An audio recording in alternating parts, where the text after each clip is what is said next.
Check, check, check. Yes, sir. Yes, sir. Perfect.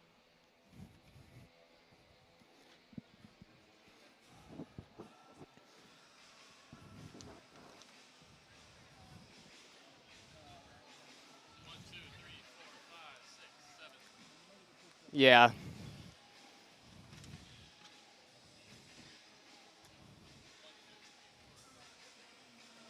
One, two, three. Okay. Oh. Welcome into the Arena Game Day pre-game show. Oh.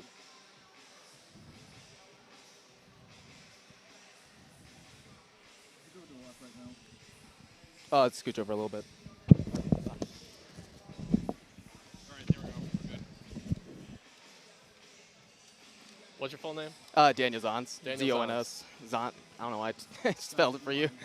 Welcome into the Arena Game Day pre-game show. Riley Underwood alongside Daniel Zons, and we have a big game today. It's the Eau Claire Axemen at home taking on the Duluth Harbor Monsters. The Harbor Monsters coming off their first loss of the season after an 8-game win streak, and the Axemen coming off a tough 9-point loss at home last week against St. Joseph. Yeah, and that was just a really close game, fought between two very desperate and very hungry teams, always out there on the field for the Axemen.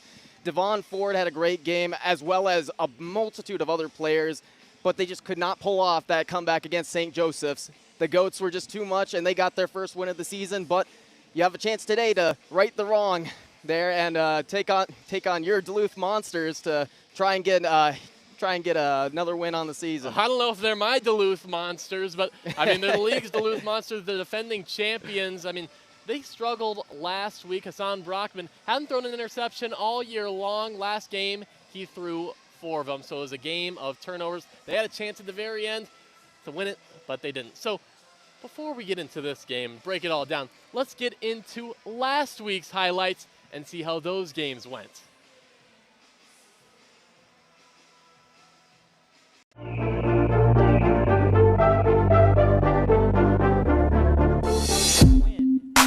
Ozarks on the road in Iowa, the Woo hosting Hawaiian Night with the special baby blue jerseys. Carlos Rogers starts the scoring for Iowa with a pass to Von Trey Henderson. The Lunkers answer right back with a pass from Josh White to Matt Rush in the corner for 6. Throw off now, Marshall Brooks is going to take the return off the bounce, and he's going to take it all the way to the house. He also had a multi-interception game on defense. Here's a Carlos Rogers read option work to perfection. The quarterback rushed for 88 yards. On Saturday, Iowa leads 31-18 at half. 12 minutes in the third, Rogers escapes a sack and fires a bullet to the running back, Jeff Mack, for the score. Does a little dance. Then here's the man, Brandon Mackey. Cut, whoop, he's gone. All the way, 35 yards to the crib, cuts it to a 2-score game. First play of the fourth quarter, Carlos Rogers, very patient. He was like this all day and finds his favorite target, Justin Brown, to make it 47-30. Here's Matt Rush, a little dump pass to Brandon Mackey, who keeps his MVP caliber season going. He had 133 yards and 3 touchdowns on the day. But the most important part, the win, was missing. Carlos Rogers tacks on another throwing TD, his 6th of the day. Iowa wins 61-42, their 2nd win in a row. Eau Claire trying to win 2 straight, taking on the winless Goats. St. Joe, the away team, wearing blue. First quarter, Angelo Trujillo, the new starting QB, finds Boo Smith to put St. Joe up early.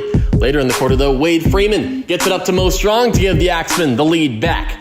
Bad snap from the Goats bounces right into the hands of Antoine Holloway. Back-to-back weeks with defensive touchdowns for number 4 in White. Now, Smith was held to 29 yards and 0 touchdowns in week 2.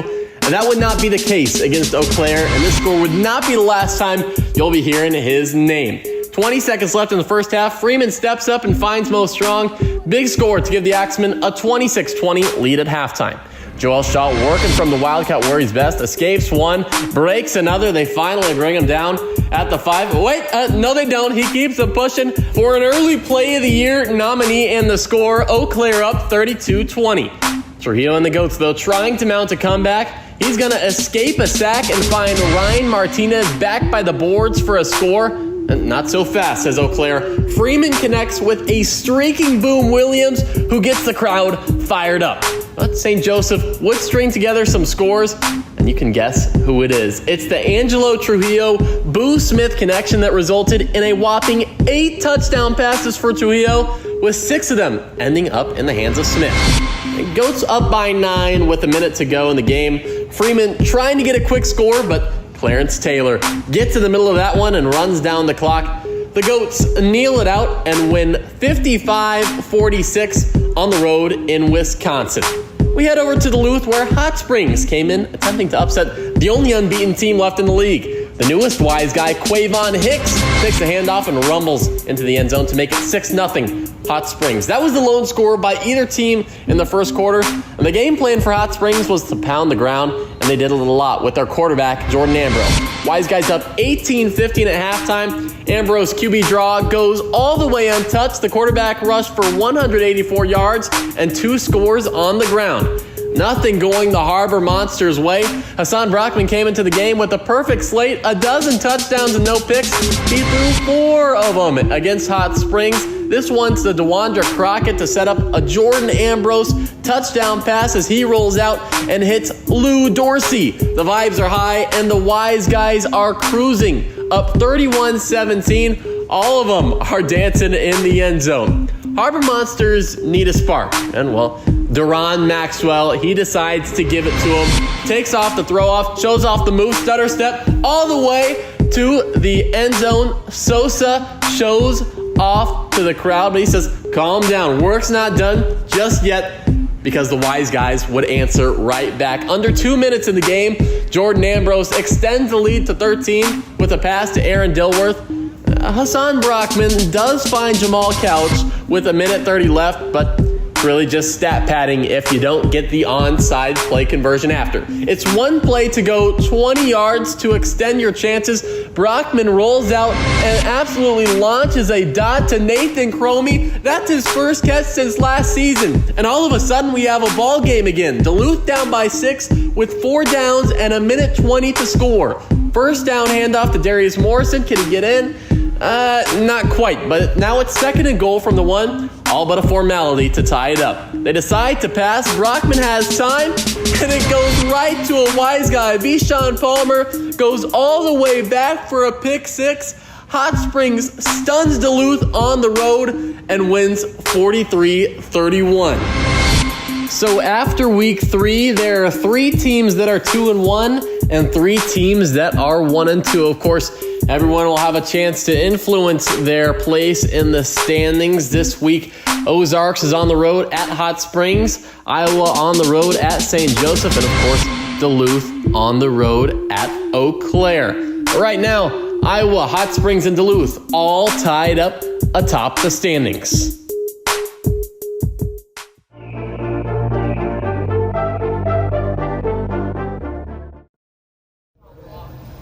Here with the Axemen head coach, Tay Brooks. Coach, coming off a tough loss against St. Joseph. How do you guys rebound in this one? Get back to the basics. Just can't stall. That was the thing. We stalled out at times, didn't capitalize on the change of possessions and everything. So you ain't got to reinvent the wheel, you know. So just get back, doing what we do, playing Axemen football and cutting out the mistakes and capitalizing when we get an opportunity. And one key in that game for the Goats was the passing attack, 8 passing touchdowns for them. How do you limit that offensive proficiency through the air? Just being disciplined, communicating. Plays broke down. Guys are playing new spots, everything like that. So now just a matter of communication. If you don't know, ask. That's all it is. If you don't know, ask somebody, clarify, over-communicate, so that way you don't have any more mishaps. And then after week 1, new quarterback comes in, Wade Freeman. How influential has he been for the Axemen? I like Wade. Wade, my guy. I like Wade. He kind of helps us in the run game, being one of the run-heavy teams or something in the league. And he can just create with his legs, you know. So that's the thing that defense has got to account for, is with his legs and everything like that. But he just came in and answered the call, you know. He came in and answered the call, and I challenge him every week, every day, even during the game. You hear me yell at him, and we just go at it. But yeah, that's my guy. I'm glad you're here. Yeah, Wade been doing this thing. Joel Shaw has been having a lot of success, especially out of the Wildcat formation. Yeah. I mean, how do you draw that up and the blocking, everything that just works the profession and a lot of times ends up in scores? Me and Shaw go all the way back to like 21. We both was rookies. I was a coach. He was a player. And then we actually was together in Billings in 23. Yeah, 23. So when I got the job, I just was like, that was my first offensive signing. I'm like, my God, Shaw. So I just told him, like, this offense was made for him. Then I ended up finding the other guys like Dawson and Ford, and boom, they fell into my lap. So getting Shaw, I'm just like, that's a guy who can do everything. Like, he was a receiver when I met him in Albany. Played running back in college, and he's just an athlete, big body. And I know what hurt the defense. No, defenses don't want to tackle big body running backs for 4 quarters straight. So just kind of get the ball in his hands and let him do what he do. So I'm glad they're here. That's my guy. Been at it for a while now, so all good. Yeah. Thank you, Coach. Yes, sir. Here with the Harbor Monsters head coach, Tony O'Neill. Coach, coming off the first loss of the season, how do you guys bounce back after a heartbreaker last week? Oh, we're fine, man. We just make the necessary adjustments and get right back into coaching. You're coming off a 2-game suspension. How has it been like getting back with the team, getting back into the flow of things? Absolutely comfortable. It's just like sitting back into a warm driver's seat and getting ready to head in the right direction. And then last game, of course, a lot of key guys missing. Dan Williams, Ladarian McAllister, Javante Johnson, KJ Felder, all inactive last week. You get him back this week for this game. How big of an impact is that going to play? I guess we'll have to wait and find out. All right. And then you also have a running back coming in, James Harden, his first game with Duluth. What impact is he going to have coming over from the Goats last year? Tell me what type of player he is. Just extremely explosive, great leader in the locker room, God-fearing man that we needed to be a part of our organization.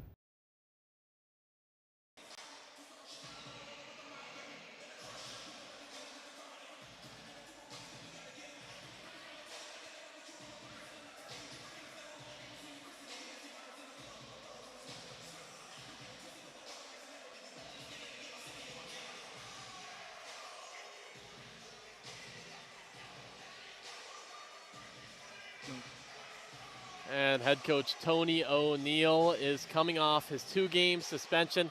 And a man of few words in the interview. He told me afterwards he'll let the scoreboard do the talking today.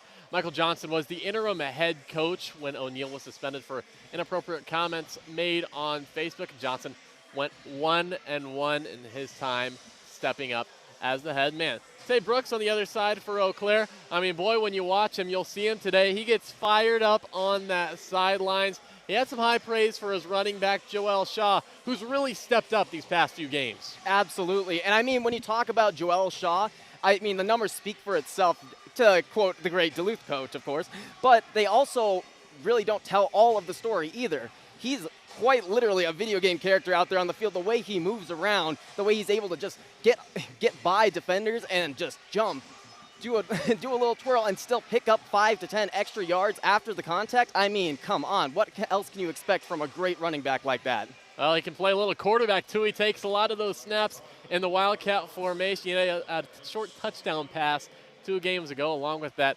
You talked about the video game moments. That one play last week could end up on SportsCenter Top 10 Plays. Might be an early season Arena League Play of the Year nominee. But both teams coming off a hard-fought loss.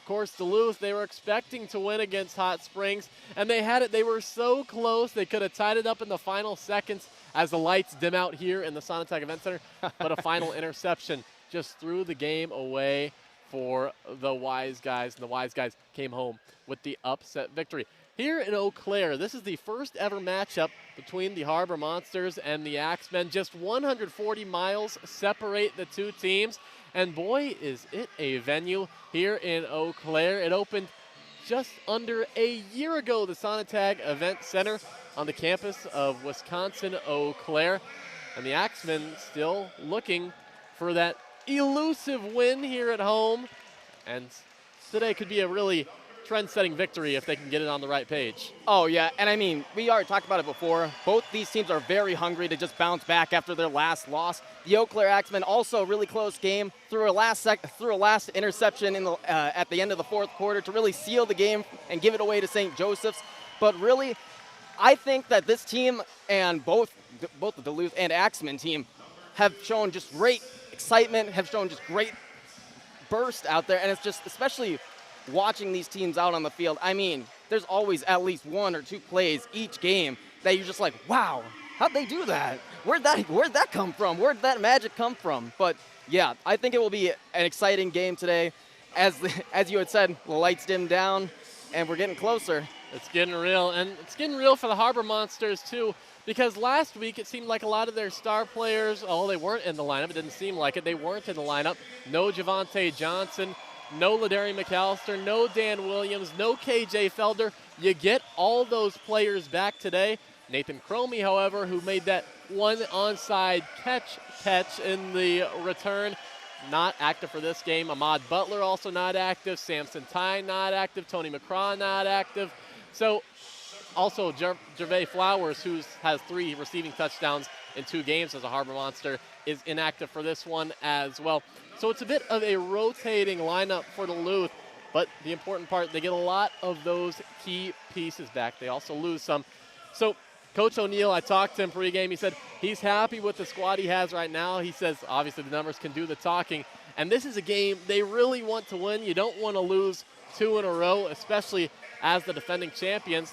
Then on the other side for Eau Claire, they have a new quarterback, and Wade Freeman, who took over for Kobe Gatson after week 1. He's had a pretty impressive start as well. Oh yeah, just not only his numbers have been great, but also you can just see it out on the field. The way he can just throw a dime to the back corner of the end zone and get his receiver in stride, I mean, it's perfect. He had a couple of interceptions that really cost them the game in the last one against St. Joseph Goats.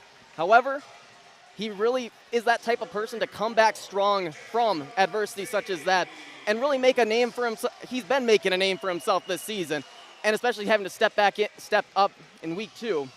He's really stepped up and came out of his shell and really has looked like that quarterback that everyone's really expected him to be this season.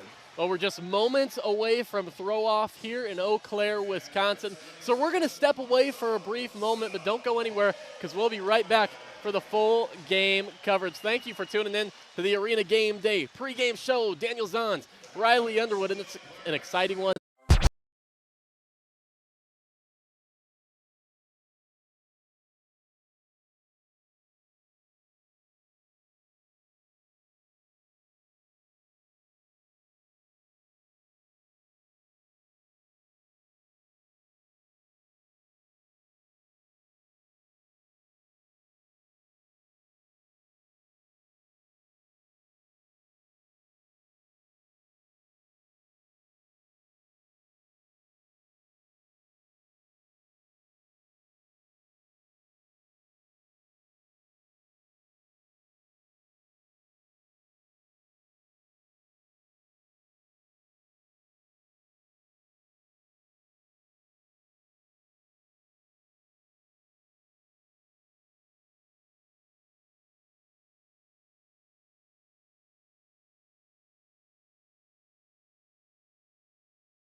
Now.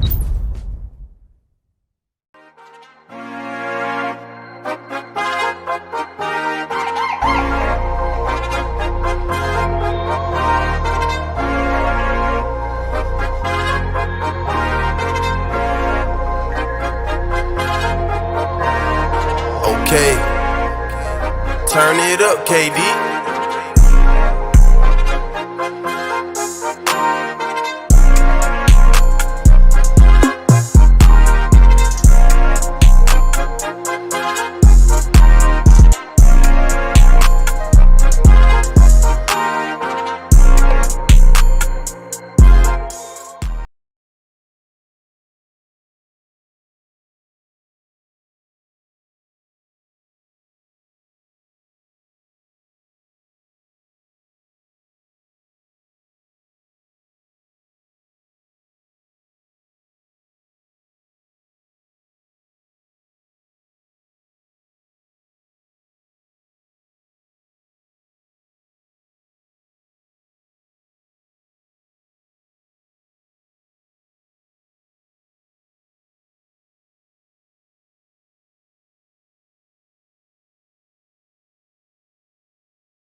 Welcome into it.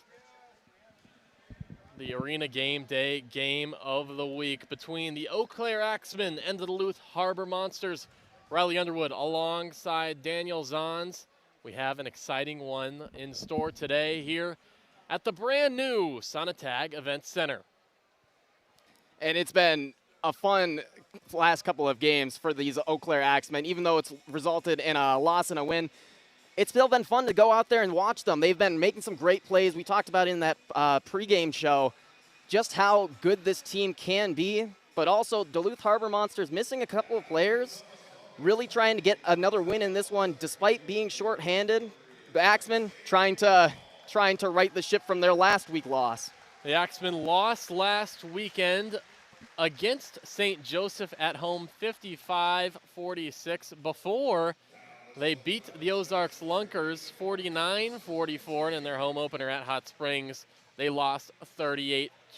And for Duluth, it was a story of compounding, you could say, on their 2024 Arena Mania 1 championship victory. They started the season off really poorly in the first half at Iowa, but then they made a terrific 30-plus point comeback and won 71-56 against the Woo, and then they traveled to St. Joseph and won in a 46-45 nail-biter that was narrowly going to overtime if it was not for the drop from Ryan Martinez in the back of the end zone on the one-point conversion in the final seconds.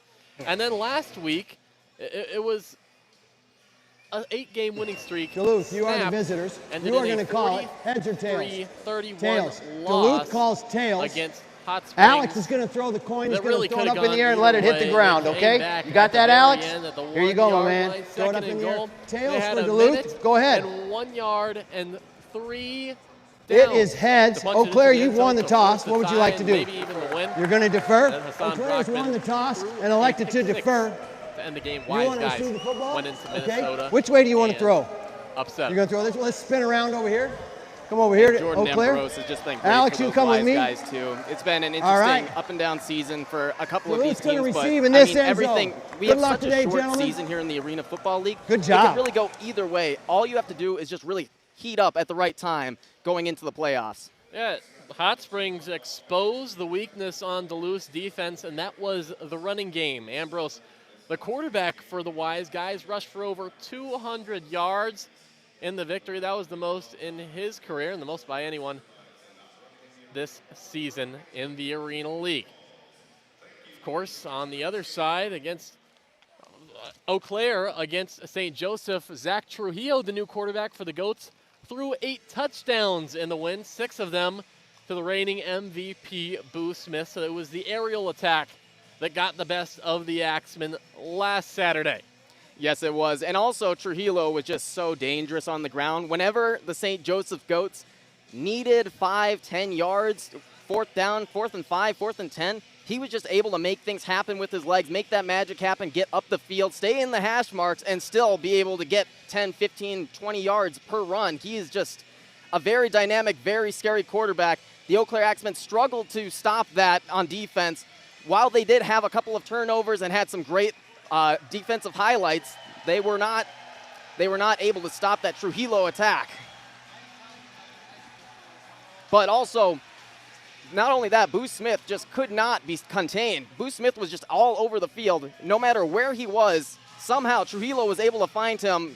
He was able to find just this great space and great gaps in the zone defense that Axemen played. When they switched over to that man defense, though, things got a little bit choppy for that Goats. Throwing off for the Axemen is Mo Strong, the former Harbor Monster. Back deep to return, KJ Felder. He takes it at the 5, runs out, has some space, and then brought down by the thrower at the 22-yard line by Mo Strong. So pretty good return to start the game from KJ Felder. Yeah, and Mo Strong, also a great tight end as well as a great tackler for this team. He had some great highlights on the last game, had a couple of touchdowns, was really just all over the field, but dropped a couple of usually good catches for Mo Strong.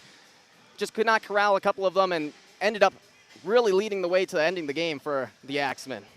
So Duluth takes the first possession at the 22-yard line. Hassan Brockman, wearing number 1 in blue, will take the snap from the shotgun. Eau Claire at home or on the road has yet to wear their green uniforms. We've only seen them in white so far. Jamal Couch takes a running start. Bad snap on the ground. Brockman picks it up, fires it to Couch, who catches it at the 15, rumbles ahead to his own 8-yard line. Sets it up for a Duluth first and goal right off the bat. Pretty good connection. And they're moving quick here, but that was just a beautiful throw. Despite that fumbled snap, he picked it up and had a great throw, getting it right to Brockman for another good first down. That was Jordan Burney, the center. That was his first snap ever for Duluth, so it's getting those jitters out. Handoff to James Harden, the newest addition for Duluth. Gets down to inside the 5-yard line. James Harden, not of course the basketball superstar, but trying to make his name as an Arena League superstar. He played an integral part of the St. Joseph Goats 7-1 regular season last year. This is his first game with the Harbor Monsters. And he's just trying to really pick it up here. St. Joseph's, he had a great season with them, but coming to the Duluth Harbor Monsters, definitely a bit of a change for him. Obviously trying to get it going this season. Second and goal. Stoppage of play. We're going to have a timeout by head coach Tony O'Neill and the Harbor Monsters. They're going to talk this one over. Timeout Duluth, their first of the half. So while you're tuned in, make sure to download the Fan Club app if you haven't already. You got some chances to rack up the points, win some pretty cool prizes. We've had autographed football wins. We've had fans win jerseys signed by the players. I mean, it's pretty cool, and best part is it's free. Exactly. And who doesn't love free? I mean, like come free. on. Yeah. Especially when you're getting some free prizes out there. Some beautiful magic happening out on the field, and you can wear one of the jerseys too to really support the teams. So we're out of the break now. Brockman in the backfield alongside Harden. Couch will take the running start once the officials are set. Couch and Dan Williams are the receivers, split out wide. They give it to Harden, real shifty. Moves in and scores to get Duluth on the board first. And James Harden's first touchdown as a Harbor Monster. Throws the bomb. The grenade as the celebration covers his ears. Makes it 6-0 early. And what a move outside by Harden to really find that gap, find that space, and just take off for his first touchdown in the Arena League football. You know he's going to remember that for a while. They elect to go for one.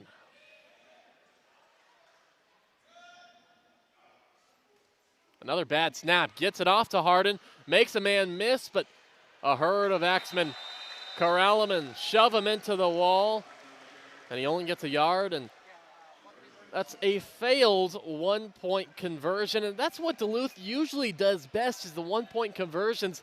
I mean, that's the tricky game you play in the Arena League because, of course, you're not kicking. There's no kickers, no punters. So you have to either go for one from the 5-yard line or go from two from the 10. And Duluth, they have 10 extra points from the 5-yard line. That leads the league. They only have one converted 2-point conversion. On the other side for Eau Claire, they have 0 one-point conversions. They like to take the risks. They're Yes, the only they do. team in the Arena League with 0 one-point conversions. They have 3 conversions from the 10-yard line. So it's a gamble. You either play it safe or take a little risk, get that extra point. And that's the thing that I've loved about this Eau Claire Axemen team. They love going for that 2-point conversion, especially when it's only a 5-yard extra to really get that inside and to really get another touchdown plus 2. But obviously, you take that risk. With those numbers, it proves that 5 yards, well, that makes a difference. Back to take the kick. The throw off is Devon Ford. Bounces off the back wall. Ford has some space. Makes one miss. Devon Ford, he's still going. Gets a block all the way in for the Axemen. Devon Ford takes it over 50 yards for his first return touchdown on the year, even to back up just like that. Devon Ford, you just can't say enough about the guy. He is so shifty when he has some space. You get him enough blockers out in front, and he can just take it the distance. And you saw it right there, going completely all the way from the end zone, all the way for another touchdown. Great way to even up this game. Well, looked like he was maybe misplaced himself when that ball bounced off the back of the end zone, but that kind of worked to his favor because he was able to get ahead of a lot of the defense. Here's Wade Freeman, jump pass into the end zone, batted down by Sosa Maxwell in the back. We have a flag in the backfield. A little bit of chatter, too. Like maybe a late hit by Tyree Williams, number 14 for Duluth.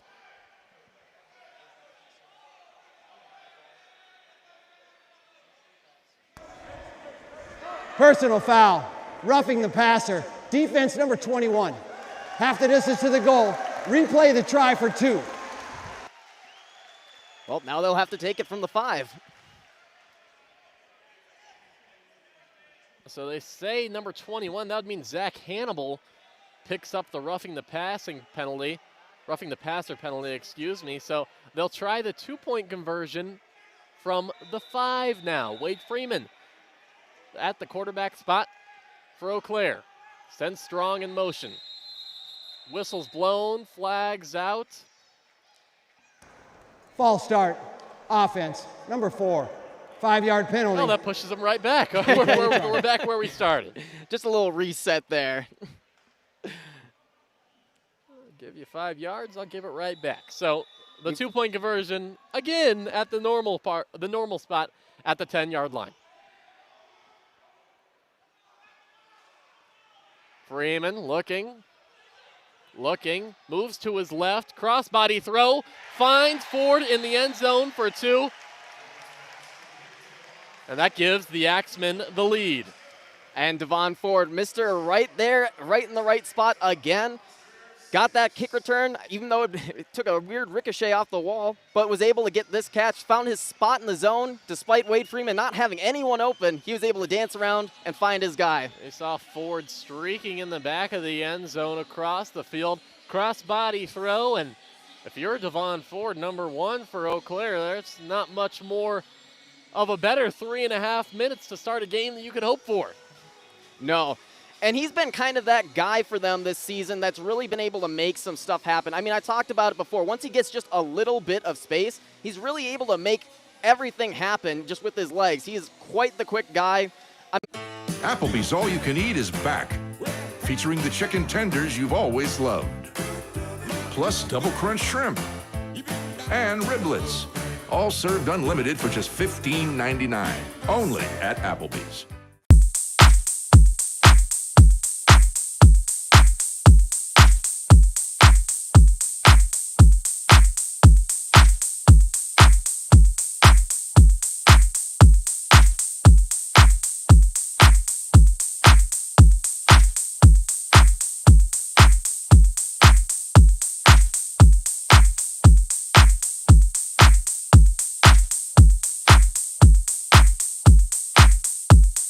Hey Wisconsin, it's Nick and Garrett with Moonridge Brewing Company. At Moonridge, we're dedicated to quality, from our handcrafted beers and seltzers brewed on site to our homemade spent grain specialty pizzas with take and bake options available. We believe in more than just providing great beer and pizza. We aim to create a community where everyone feels welcome and valued. Moonridge Brewing Company is veteran owned and operated. We take pride in the values that shaped our journey, service, dedication, and making a positive impact.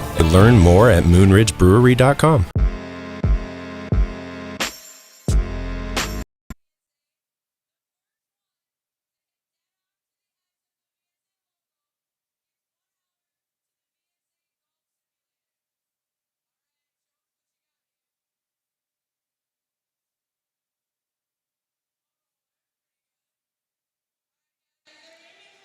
And we're back here in Eau Claire, Wisconsin, where we're having a little hockey contest. Seems like the locals would be pretty good at that, playing a little pond hockey on turf.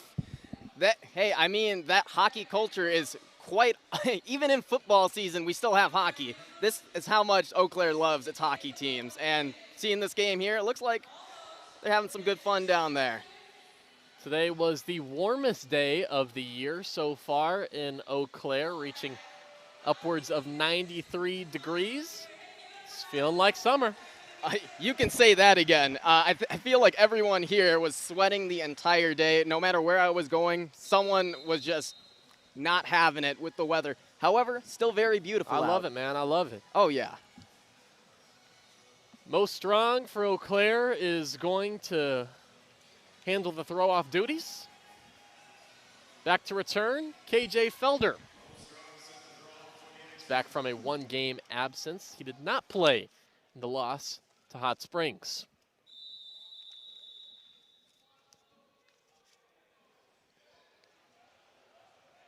Fields it at the 2. Felder moving towards the walls on the near side, gets hammered down right near midfield. A gang of Axemen laid the lumber. You could say that again. And Felder just kind of took every bit of that brunt of that hit. Flipped over.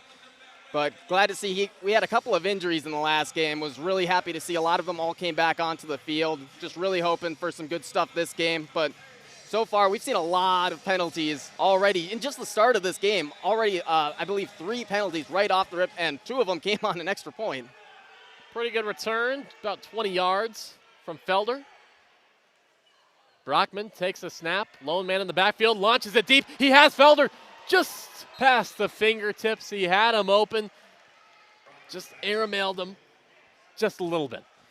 Just a little over the top, and Felder has the speed to really take the top off the defense. You saw it there, just a little bit too much on that throw. Otherwise, that would have been absolutely perfect for another touchdown for the Monsters today. Felder's a small guy, but his speed is what really keeps him in the game and makes him so dynamic. He had the defenders beat. Throw just a little off target. Brockman, quick throw over to Jamal Couch. He fields it behind the line of scrimmage, drugged down after a gain of about 2 by Jacob Davies, the defensive back. And Couch, when he can get some movement out there, he's been able to make some plays happen. He has 3 touchdowns on the season receiving, has 96 yards as well to go along with that. He's the 3rd highest receiver on this Duluth Harbor Monsters team, and he's really trying to keep this team going today with all the injuries. Just a couple seconds, over 10 minutes to go in the first. Launches it deep, trying to find Dan Williams, and that was into the cheerleading squad, not anywhere near the intended target, number 81.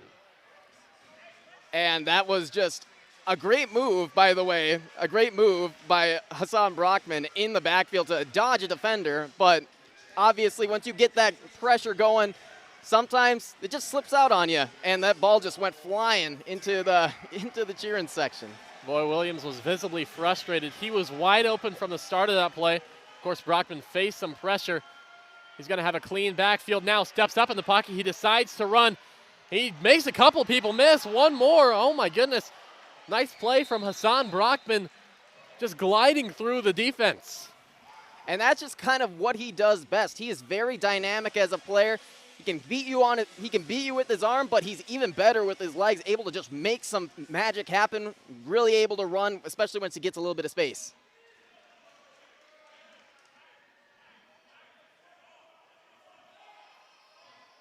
He finished with negative yards rushing last game at Hot Springs, but that one puts him in the positive category. Harden takes the handoff and gets hit around the 4-yard line by a bunch of Axemen.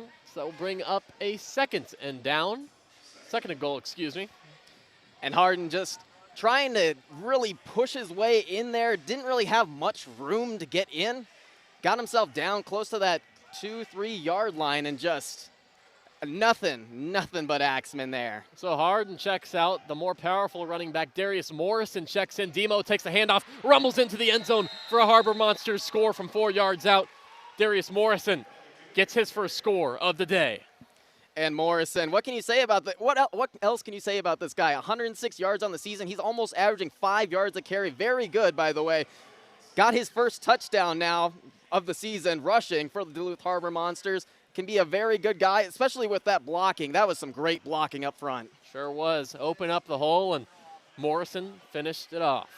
Gives the Harbor Monsters the lead back 12-8 now, the score. They're going to go for 2 from the 10-yard line. Morrison in motion. Gets it out quick to Jamal Couch. Couch juking toward the boards, rumbling. Can he make it in?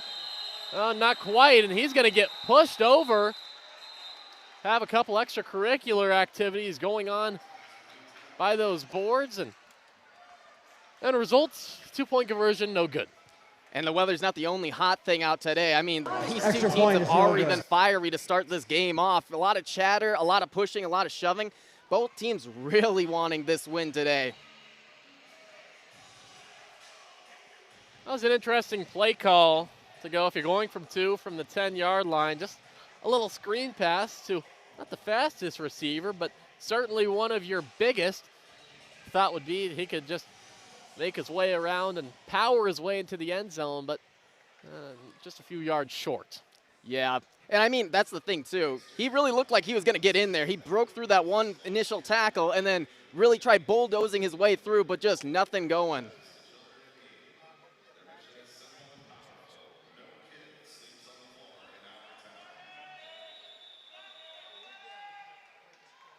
Couch is going to throw it off.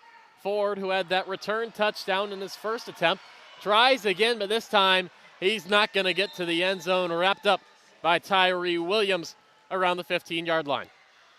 And Tyree Williams, another one of those guys that can really make things happen for the Harbor Monsters. One of the good defenders out there on the field half the time, but also this Axemen team, it's going to be interesting how they come back from this. Now giving up 2 back-to-back touchdowns to the Duluth Monsters. You really need to get something going here on offense. Obviously, a whole lot of game left, but it's really feeling like a shootout early in this game already.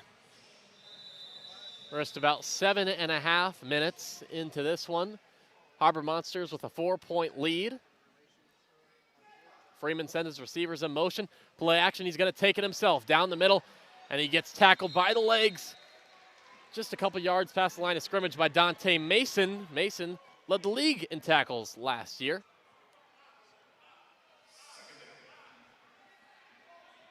And that's the thing about Wade Freeman, too. He can really make things happen with his legs. He's a much better thrower, though. That's kind of the opposite with these two teams on the quarterback.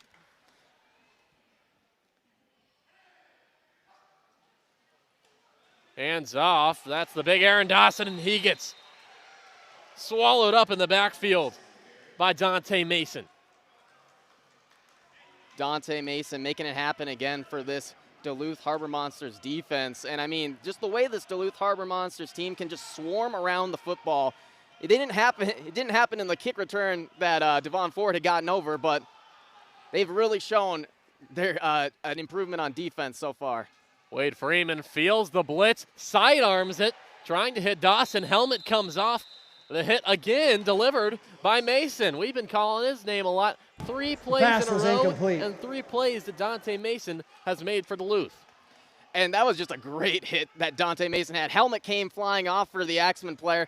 Just a great job and a great wrap-up to really drive him into the ground. Already just hitting hard in this first offensive possession now for the Eau Claire Axemen. 4th down and an 8. Eau Claire elects to go for it. Freeman takes the snap, drops back, feels the pressure from Williams, escapes one tackler, almost tripped up and delivers a bullet to Boom Williams, complete for the first down. A good gain of about 20 yards, and Wade Freeman escaped about 2 or 3 sacks in the backfield that time and delivers a first down ball. And he is just so tricky like that. It's so fun to watch him out there. And especially when he's able to really make that magic happen and find someone deep down the field, right in that center zone. Just great job by him.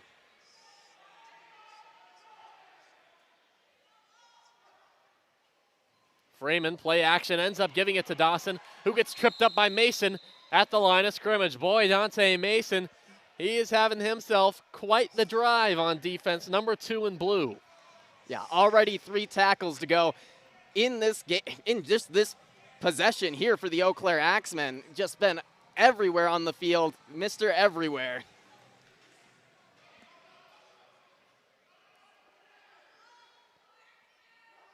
2nd and 6. Play action. Gets it out to Boom Williams. Williams moving along the boards and gets struck down around the 6-yard line, maybe the 5. And Boom Williams really laid down the boom a lot in that last game against St. Joseph's Ghosts. Really was able to rumble over some of those defenders, and I showed it there, just really able to, you can't bring them down with that first contact. You gotta hit them low, and you gotta get another player to bring him down too, because he's just gonna keep moving on you. Something you'll notice about Eau Claire, a lot of motion in the backfield. There were a lot of different schemes, moving multiple different directions. Dante Mason right off the bat gets the blitz and gets the sack, helped along the way by Tyree Williams to bring the quarterback down behind the line of scrimmage. And the quarterback Freeman is going to check out. And Joel Shaw, the running back who likes to run the Wildcat formation, is going to check in for second down, excuse me. Dante Mason, again, I mean, he wasn't even fooled at all by that. He went immediately for Wade Freeman right off of that play action as they call a timeout. Timeout, Duluth. Going to be Their Duluth's second of the half. Second timeout of the half. A little game planning on defense.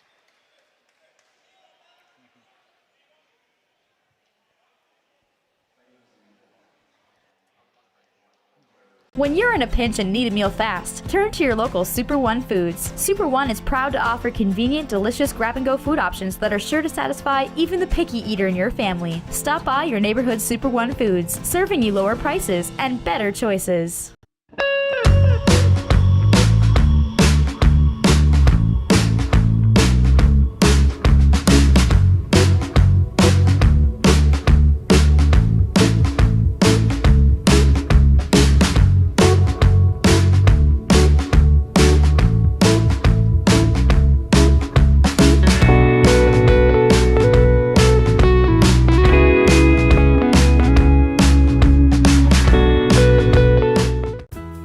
Table is waiting at Barker's Waterfront Grill. Enjoy fine drinks and great cuisine in our lounge or out on the patio with great views of the marina. Sink your teeth into baby back ribs with our Thursday night special. Friday night, enjoy all the fish you can eat. Saturday night, prime rib is queen. Starting May 29th, join us for live music every Thursday from 5 to 7 with Tom Cockett. Great view and dining at Barker's Waterfront Grill.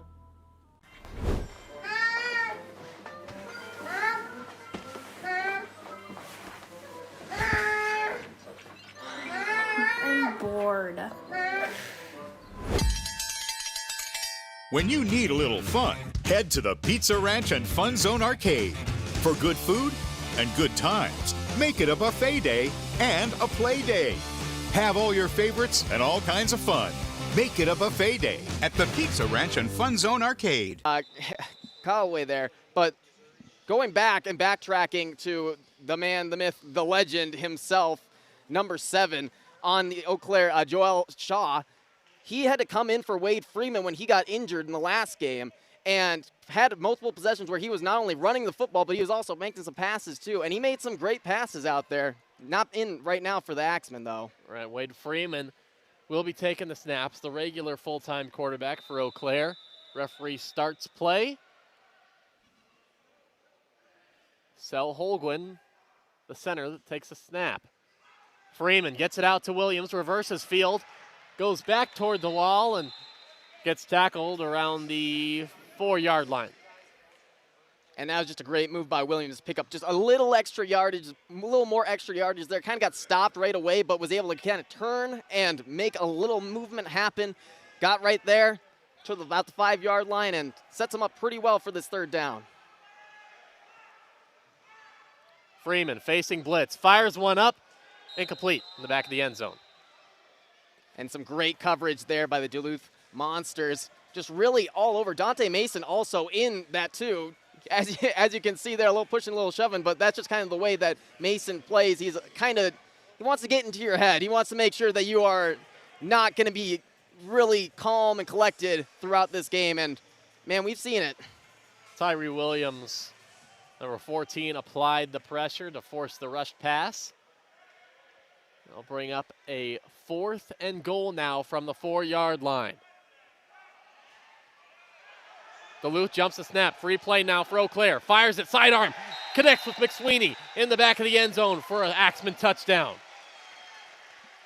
What a throw, as he says, as he chops down the tree Offside. and throws the football. Defense. Great That penalty job is declined. finding. Result of the play is a touchdown. Finding Patrick McSweeney in that zone, despite that flag being thrown, despite all of the distractions going around. Wade Freeman just kind of settled down in the pocket and was able to throw an absolute laser inside. Just another one, another great touchdown, and another great throw from Wade Freeman. Freeman kind of sidearm slung it around the defender. Pat McSweeney, the 6'4" target, was wide open in the end zone, and I like that little celebration he did at the end. He's chopping the lumber. He was waiting to do that one for sure. They're going for two. Freeman, pass to McSweeney again, connects, and makes it a 6-point ball game. So that's now both touchdowns by the Axemen have been then scored. The extra point has then been scored by the same player who's scored a touchdown. There we go, has scored. But yeah, it's been an interesting game to really see how they play called this. I mean, you said it the best. They do a lot of different motions, a lot of different trickery. They don't want you to be. They don't want it to be just straight normal football.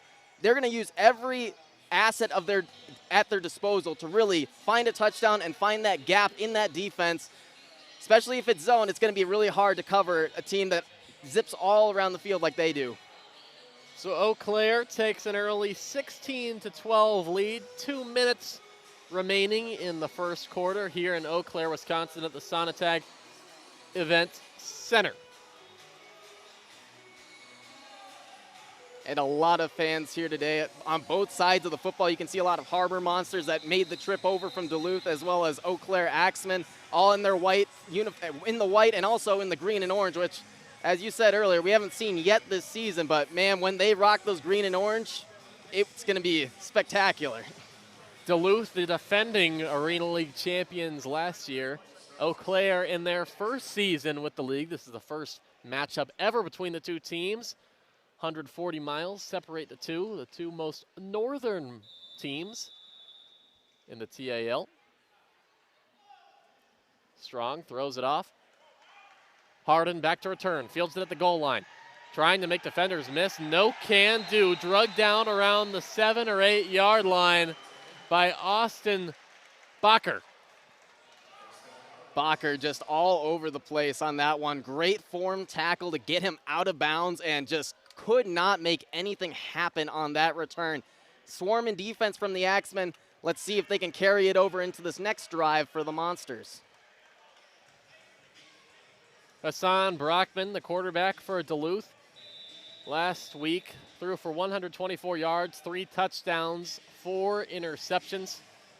On the year, though, 15-4 is his touchdown interception ratio. Brockman feels the pressure, and he's going to get drugged down. David Facone gets there first and drags down Brockman behind the line of scrimmage to force a second down and longer. And that will make his 2.5 sack of the season. He's been really getting into the backfield this season for the Axemen. That's going to put him, I believe, above, that put him above where he was at last time. He's been all over the field for this defense. So now we see for the first time Javante Johnson, number 5, taking a snap. He started the season as the starting quarterback. He's going to throw it. Gets it to LaDarian McAllister. Spin move, makes one man miss, and tackled right around the 11-yard line. Javante Johnson, he was the league leader in passing yards last season. He struggled early on in the first half of the Iowa game. Hassan Brockman came in and had a 7-touchdown performance in the second half alone. Brockman kind of took his spot in the starting lineup. He's been the starter ever since. But now, Javante Johnson taking the snaps. Flag thrown, play goes on. Escaping now, tries to find Brockman off the hands. Didn't look like he was ready for it near the boards on the near side. And especially with a penalty going up here, that's now, I believe, number 5 in this game, if not number 6. just a lot of sloppy play so far early on. Offside. Defense, number 9. 5-yard penalty. 3rd down. So that offsides penalty is on Shaq Currington of the Axemen. Makes it a 3rd and very manageable 3rd and 3. Javante Johnson, he's a good passer. Passed for over 2,000 yards last year with 34 touchdowns, 14 picks. He can also run it too. He's not the fastest guy on the team, but he'll win some team races. He pushes himself.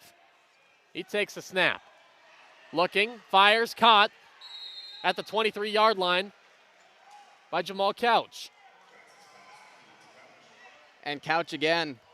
He had a catch earlier That is in the the game, end getting of the another first one quarter. right there, and just great job sitting down after coming back on that route, finding that spot, and getting another first. Well,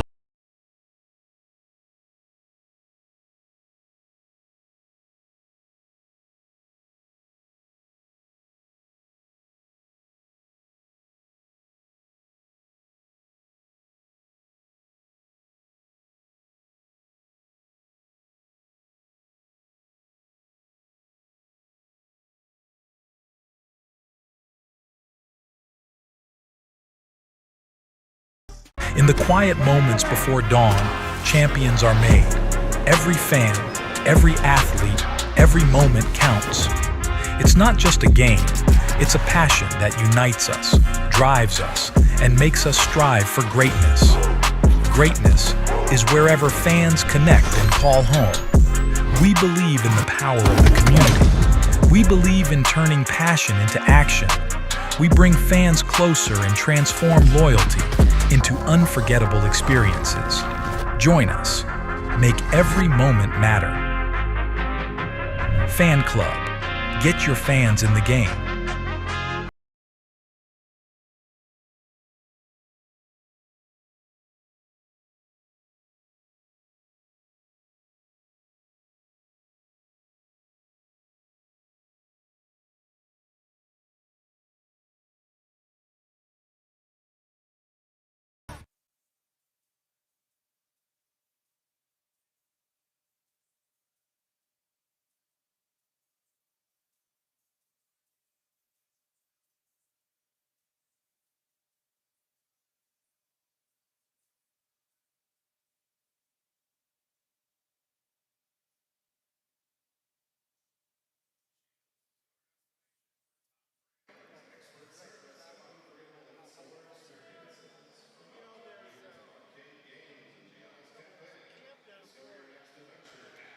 Welcome back to the second quarter of action in Eau Claire, Wisconsin.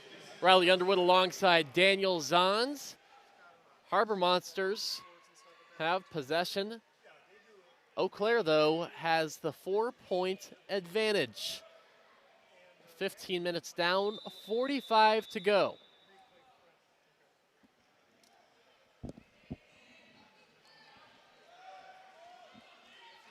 Felder goes in motion. Brockman takes the snap. Quick pass over to Dan Williams. He stiff arms a man and gets shoved out at the 20-yard line. Good little gain to make it a 2nd and short. And Brockman making it happen there. Another good throw, another good catch, and they're continuing to move those chains, or getting close to moving those chains again. Getting quick at the line, though.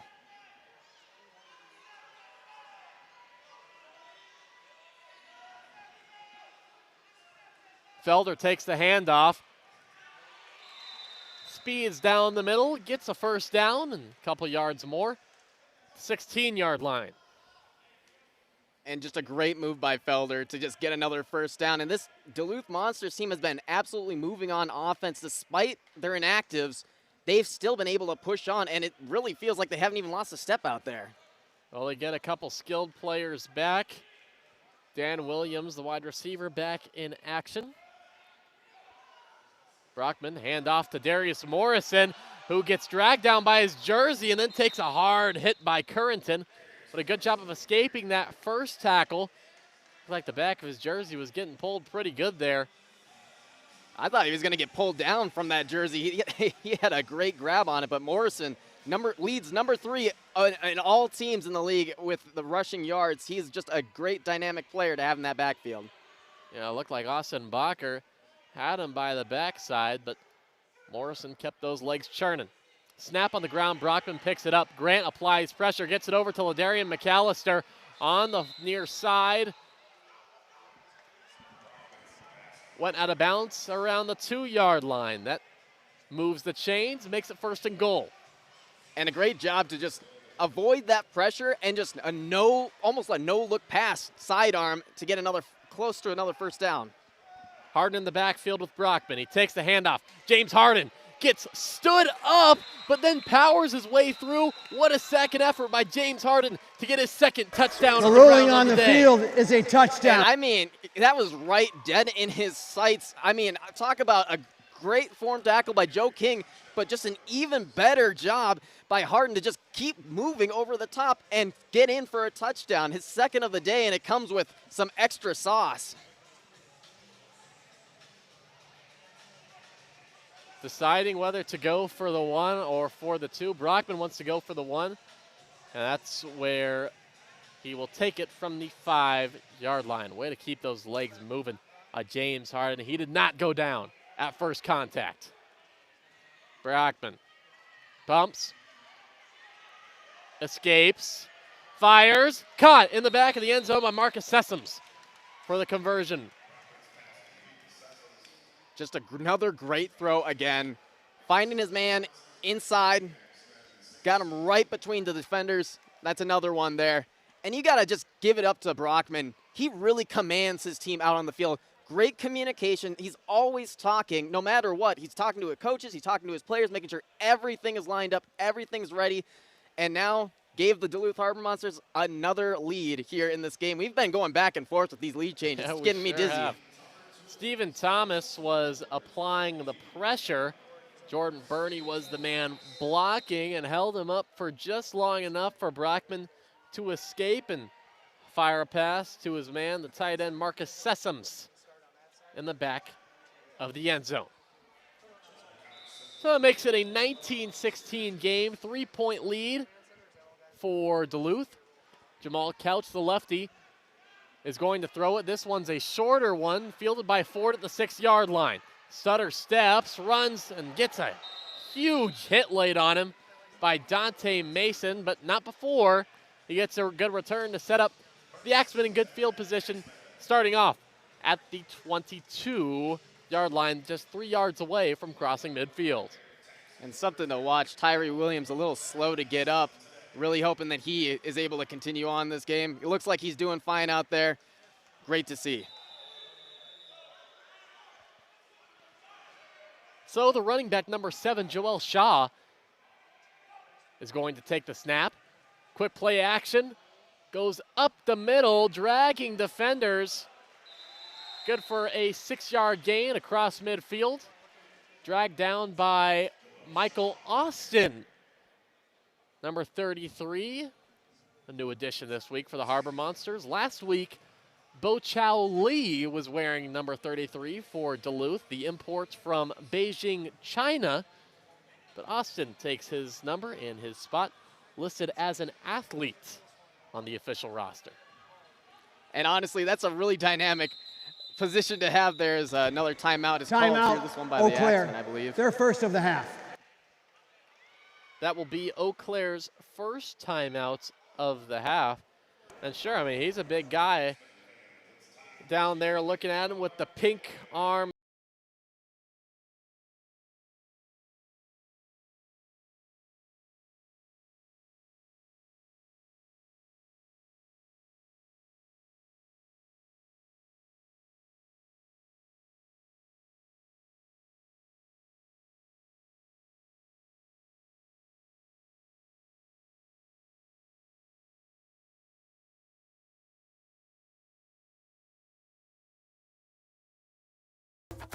At Muldoon's Menswear, we take pride in providing quality suits that you can wear for every occasion. Browse our in-house selection of suits and choose from our wide array of accessories to complete any look. Suits starting at $225. My name is Lee Hofer, and I work at Eau Claire LASIK, and I've been here for 25 years. I think there are a lot of rewarding things about having LASIK as a profession. Working with young people that have defined goals, people that are 60s and 70s, and they find benefits too. But I think it's just the personal encounters, meeting new people, and seeing how their life continues from there. Welcome to Eau Claire, Wisconsin. Bridges? Yeah, we got them. They bring together people, art, music, and adventure. Whether you're chasing dreamy trails, singing along at music festivals, knocking down the kingpin on a coup pitch, or experiencing the true flavor of Eau Claire at a farm-to-table restaurant, Eau Claire is always ready to surprise you. So while you're here, cross into something new. And when you're ready to explore, we'll be right where the rivers meet. Just a lot of success so far this season. It's going to be really interesting once it gets closer to the end of the season and you have teams that are really trying to make the playoffs, really trying to get out there and feast. I mean, we're already seeing it today. It feels like playoff football out there right now. So we're going to have 3 players surrounding the man taking the snap, which is going to be Joel Shaw. He takes the snap, hands it off to Ford, dragging a defender for a gain of 2. And we talked about Joel Shaw a bit earlier, but just to come back to this, he is currently number 7 in all of the league in rushing as kind of this hybrid quarterback running back. More of a running back, but really can throw the ball. And I mean, you can see it on some of those throw-offs whenever he's in the backfield throwing it. He can do a great job throwing that football. Misdirection handoff to Boom Williams, makes one man miss. Gets the first down, dragged down at the 15-yard line by Duran Maxwell. Boom Williams, good running back receiver combo for Eau Claire. He was a 1,000-yard rusher in 2016 for the Kentucky Wildcats. He's now 29 years old, has 3 total touchdowns on the year, 112 yards receiving, 66 on the ground, and now counting. Now Wade Freeman is back taking the snaps for the Axemen. Late handoff, gets it to Shaw, trucks over 1, and dragged down after a gain of 4. Looked like they were a little late there. The misdirection confusing even themselves. And we have a Harbor Monster down. That's timeout on the field for injury to a defensive player. My time. Yeah, and we had seen him kind of slow to get up earlier, really hoping that just kind of maybe a calf strain or something. It is hot out there, but while we are in a great air-conditioned facility in the Sonntag Event Center, even before the game, you still have to really keep hydration levels up, and you got to still be able to really move through that heat. I mean, it's a 90-degree day. It's 95 degrees. It was very hot out there, but really hoping that he's able to get back into this game. He's a very good player for the Duluth Harbor Monsters. Looks like he's going to be able to get up limping a bit. Entering today, he had 8 tackles, a sack, and an interception, along with a really crucial at the time forced fumble return for a 2-point touchdown on an extra point conversion last week at Hot Springs. So he gets up and off the field on his own power. And it will be 2nd and 7 from the 12-yard line for the Axemen. 9:40 left in the first half. Harbor Monsters up 19-16, a 3-point advantage for the team up north. And you got to love the amount of misdirection the Axemen have on their offense. I mean, it creates such a confusion on the defense. But also, it's a lot of fun football to see all this movement in the backfield. Right now, they've got 4 people back there, including the man of the hour, Joel Shaw. Aaron Dawson hustles off the field. He wasn't in that play. We're going to have whistles timeout, blown. Duluth. Their 3rd and final of the half. And Duluth questionably takes their final timeout of the first half. Looks like the substitutions taking place. Head coach Tony O'Neill decides to talk it over.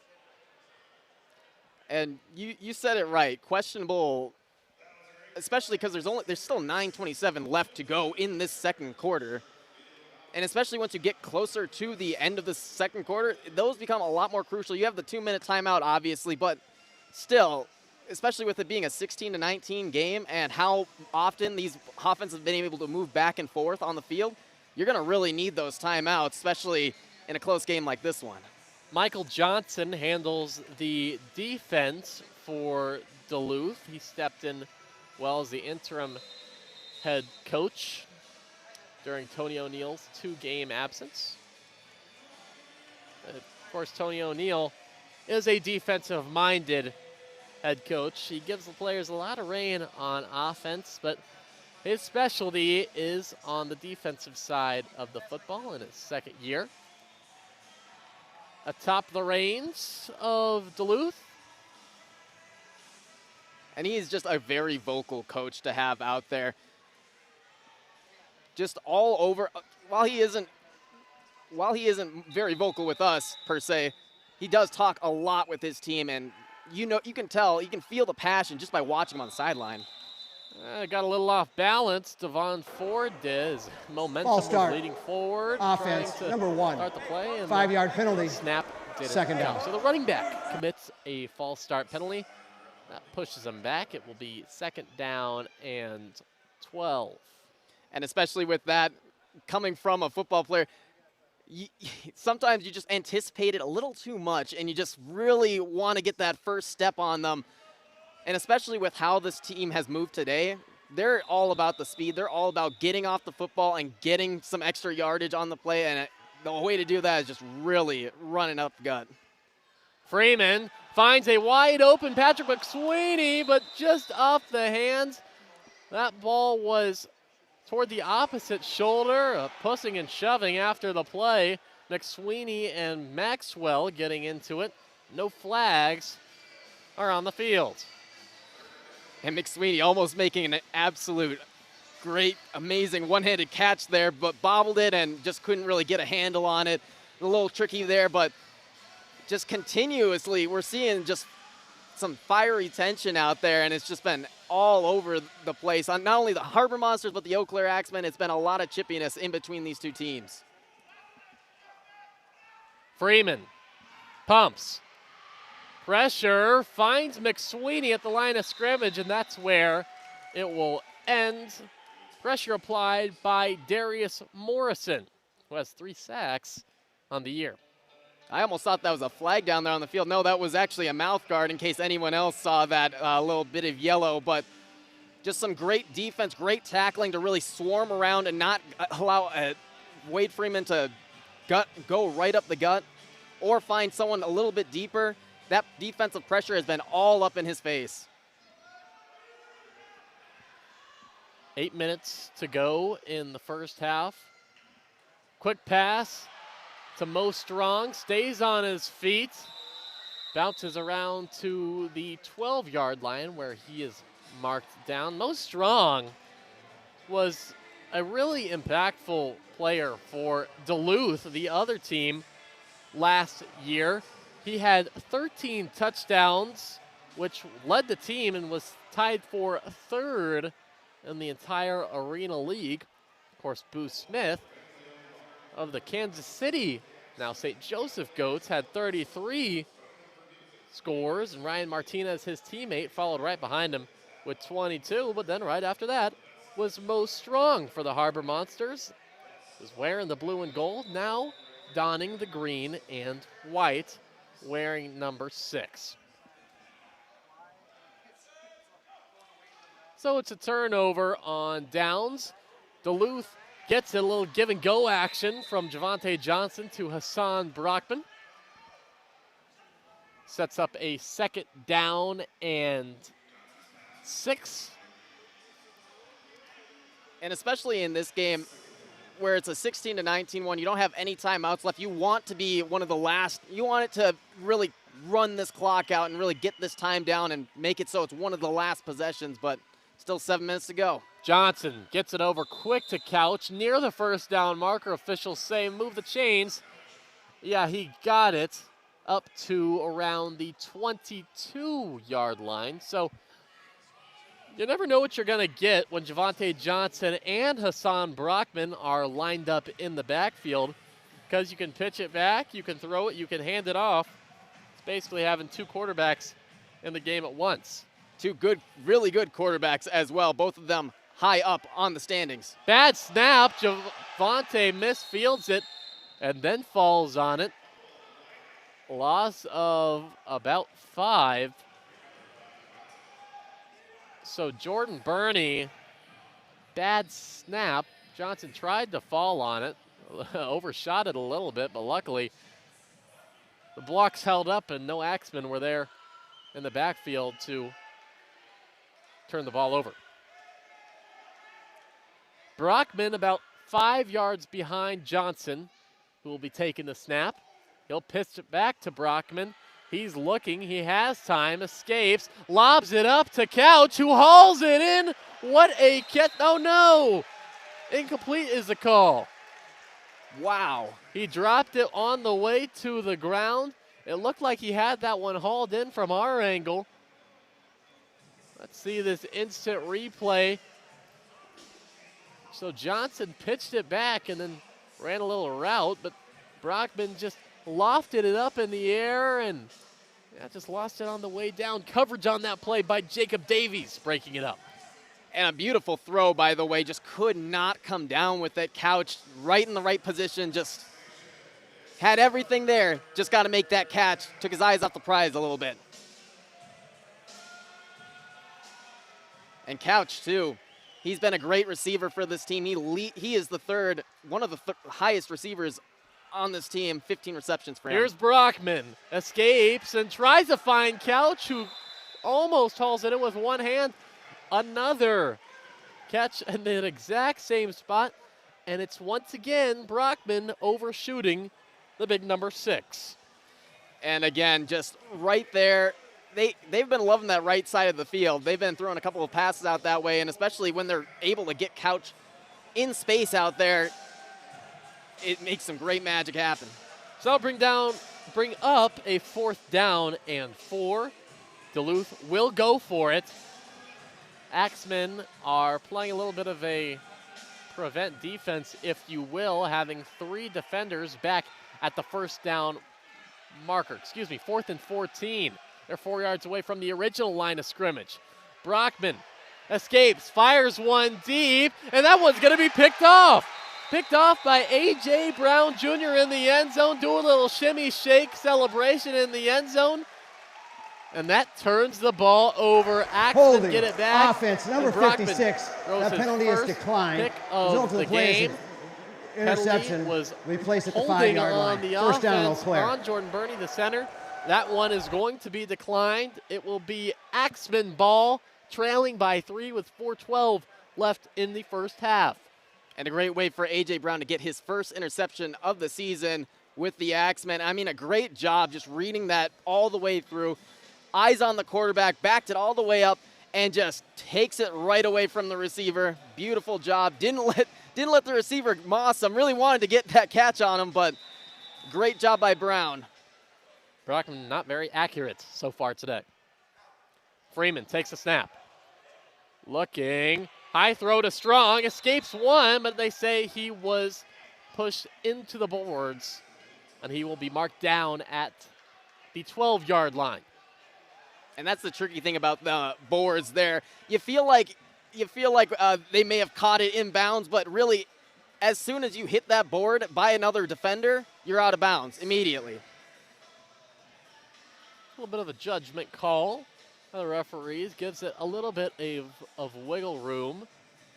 They rule him down. It will be 2nd down and 3. Freeman in the backfield.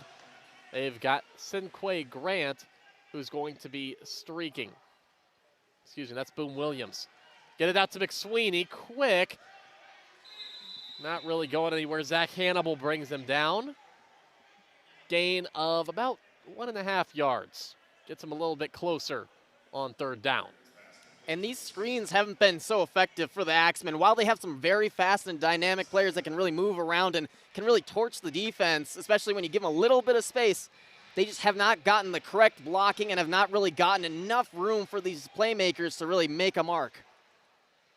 As Freeman takes the snap. Devon Ford moves the chains for Eau Claire. Devon Ford has been excellent this season. He, especially with that kick return, you saw it earlier. He was really able to make it happen earlier and was able to get this first down here, just really able to find a way in between the tackles, find that space, and move forward. Freeman is going to take the snap under center. Quick handoff to Aaron Dawson, and that one is not going anywhere. And you got to give it to this Harbor Monster defense. They've really been not allowing this Axemen team, who had a great rushing offensive attack. This is the 2-minute timeout. The 2-minute warning has been called and the timeout has been taken. But this defense has been all over the place, has really shut down the run and hasn't allowed it a lot. So we'll be right back. We'll be taking a break at the 2-minute warning.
And we're back at the 2-minute warning. Wade Freeman faces pressure quickly from Sessoms, fires it out, bounces at the feet of Williams. Incomplete pass.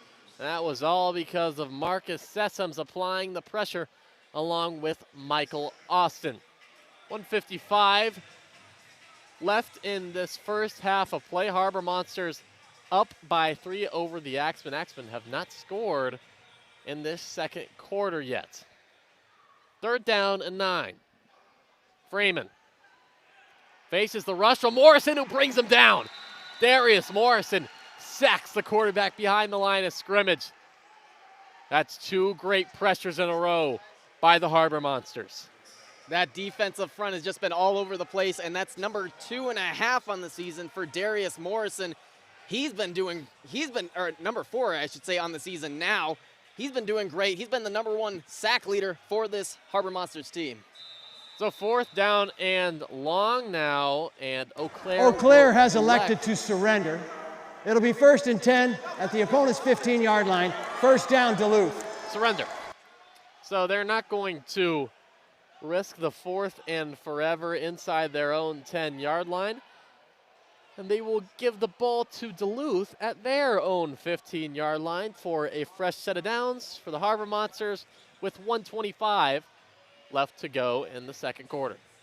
And I mean, a smart decision. You just gave up 2 back-to-back hardcore pressures that really stunted your offense there. And I mean, especially taking that sack really set them in a really bad place. Just give it up, try and play that good defense. You still have 2 more timeouts remaining. you could get the ball back and really find something on offense. Brockman will be taking the snap from the shotgun. Quick pass over to McAllister. McAllister trying to find some room behind the blocks. Gets about 5. Harbor Monsters trying to hurry it up. Helmet comes off for McAllister. And we're going to have a timeout on the field as McAllister drops to the ground. Timeout for injury to an offensive player. Came up grabbing that leg. Just a bad tackle. It's another injury we've seen now in this game. Well, now McAllister looks like he's getting up. Good to see him walk off under his own pressure.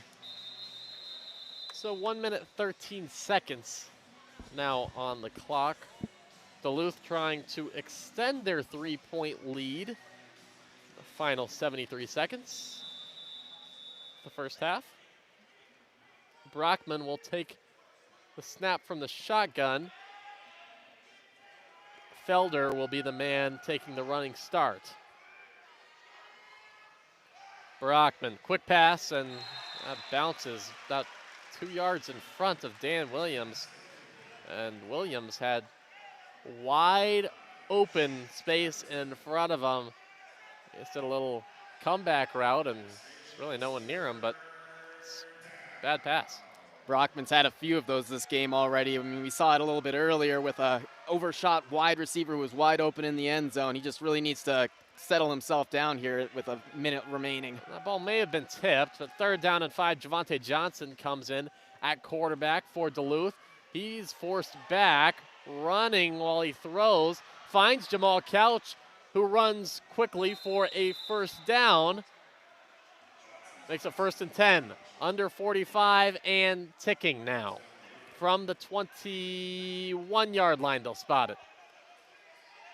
And remember, Monsters don't have any timeouts remaining. Johnson takes the low snap, fades to his left, steps up, finds KJ Felder, who's driven down by Cinquay Grant, and he's marked down at the 8-yard line.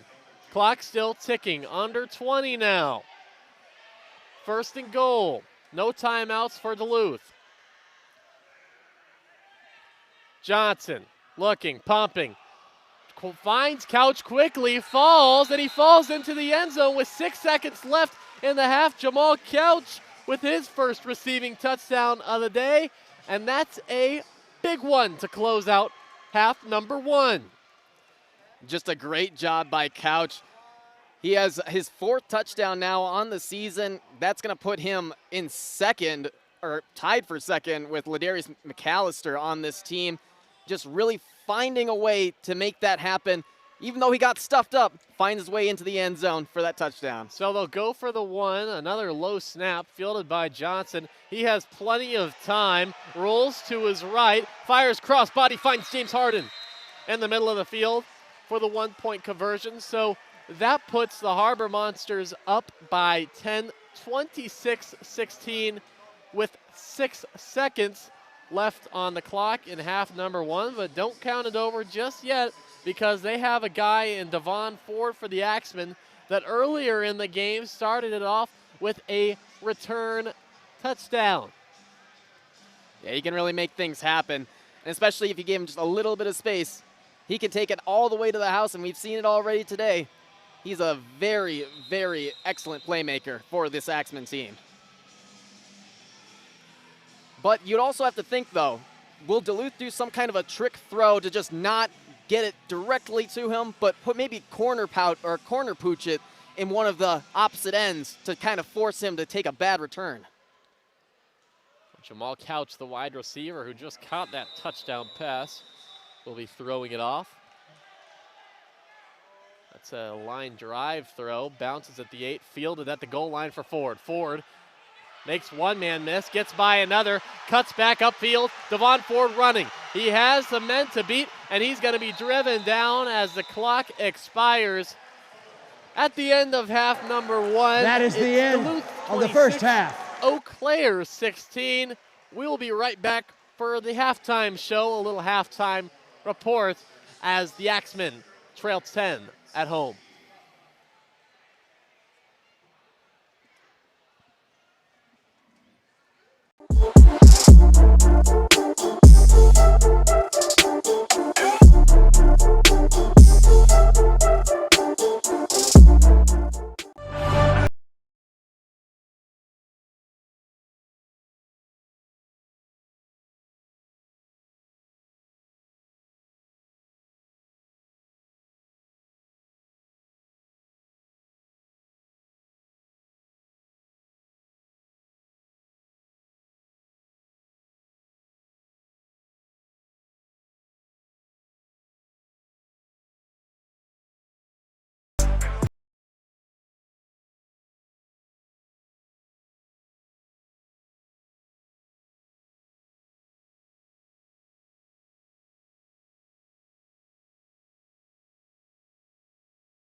In the quiet moments before dawn, champions are made.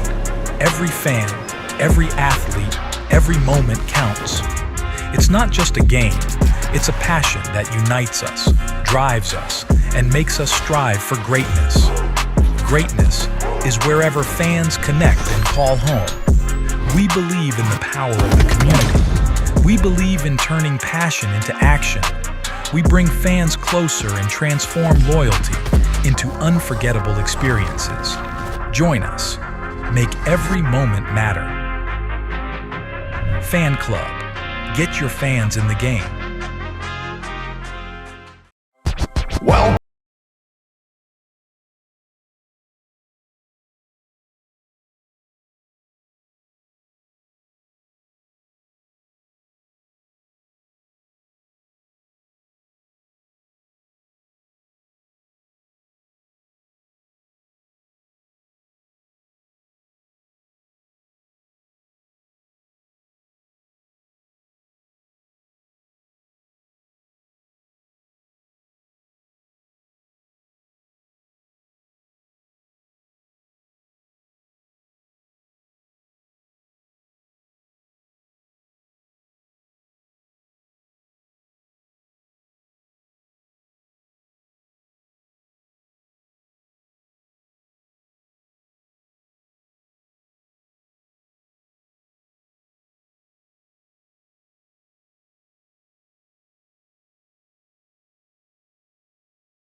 And after a tightly contested first quarter, it was really all Duluth in the second quarter.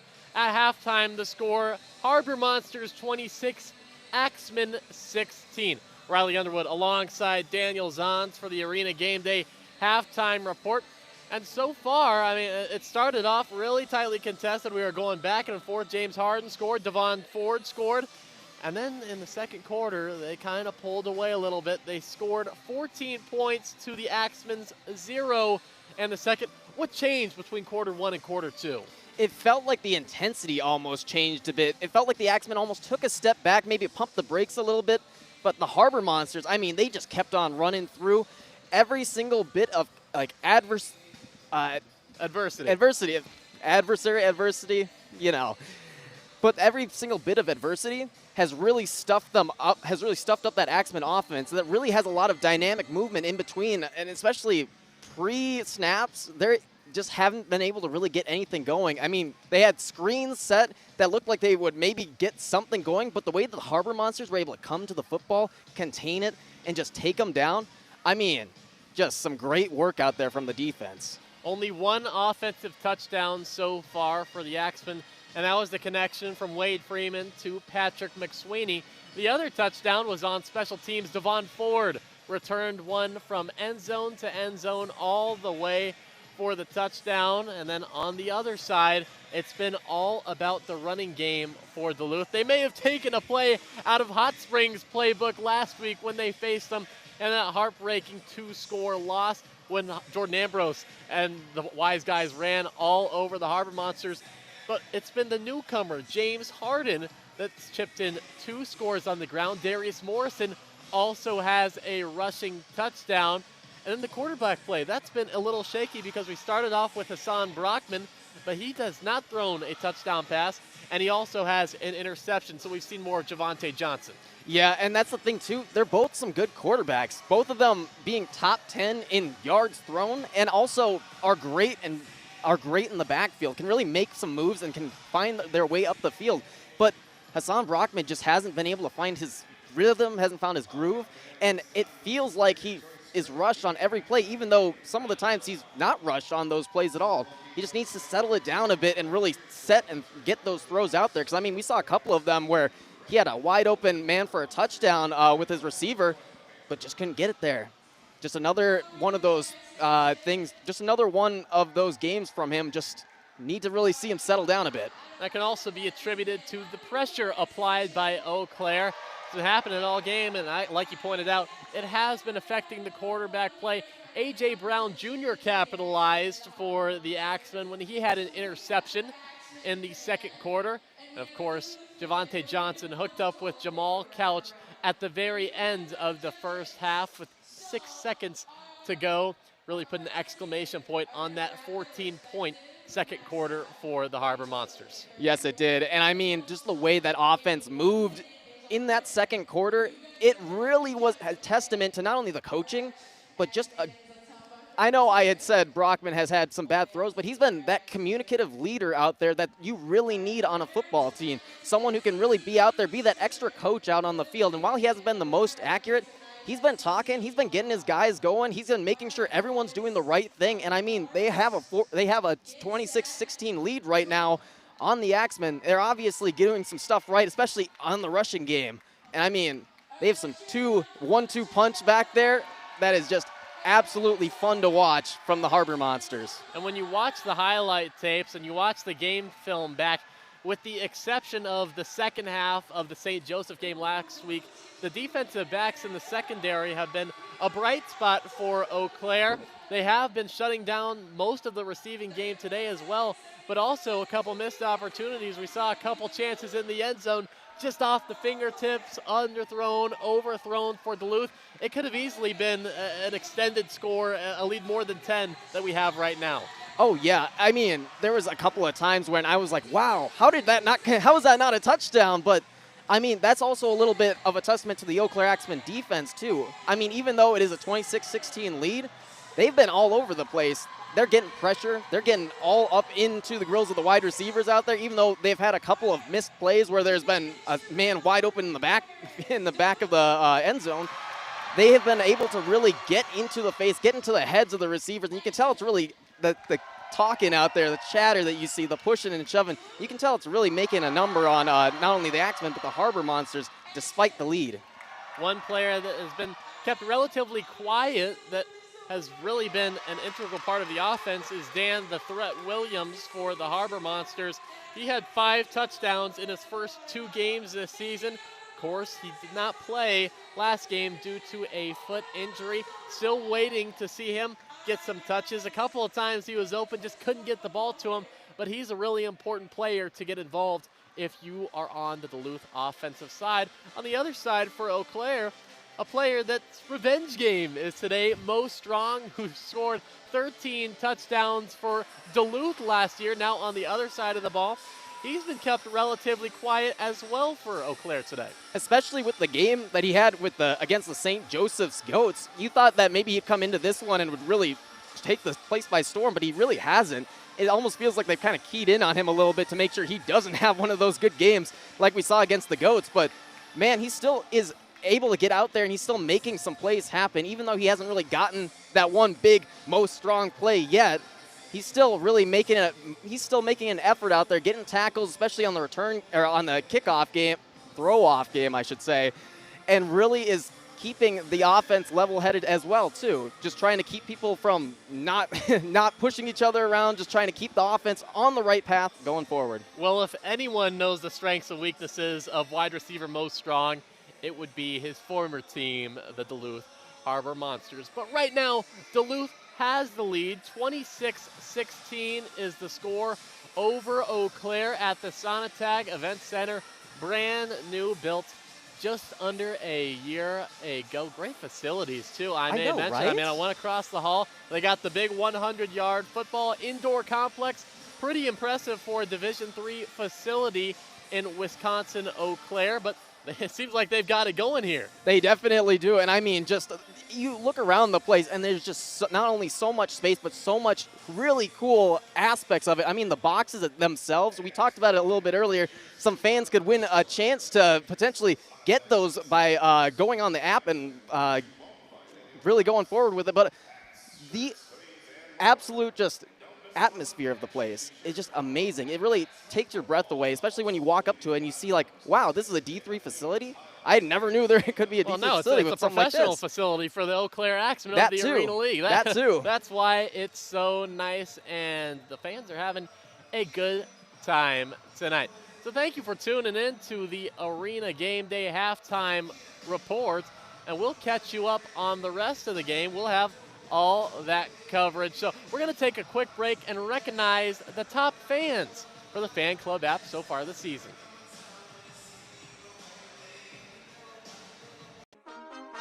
My mind is set, my grind is set, my heart on ice cold. I'm only here to even the score. Whoa.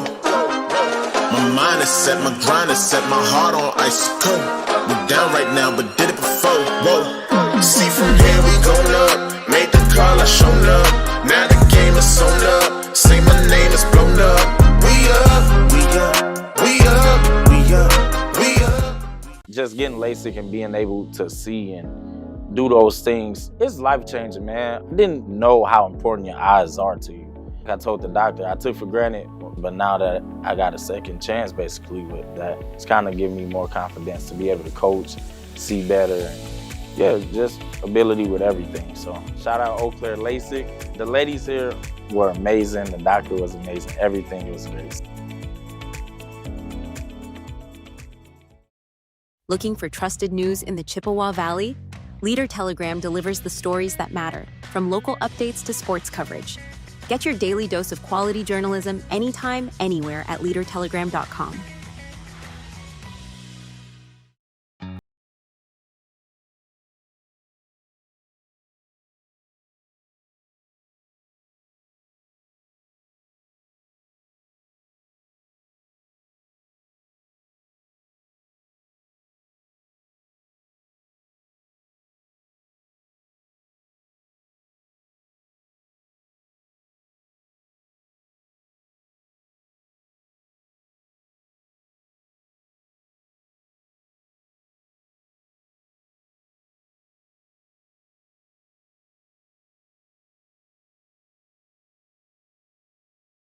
Applebee's All You Can Eat is back, featuring the chicken tenders you've always loved, plus double crunch shrimp and riblets, all served unlimited for just $15.99, only at Applebee's.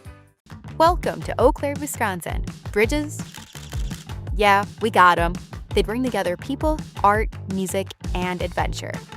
Whether you're chasing dreamy trails, singing along at music festivals, knocking down the kingpin on a coup pitch, or experiencing the true flavor of Eau Claire at a farm-to-table restaurant, Eau Claire is always ready to surprise you. So while you're here, cross into something new. And when you're ready to explore, we'll be right where the rivers meet.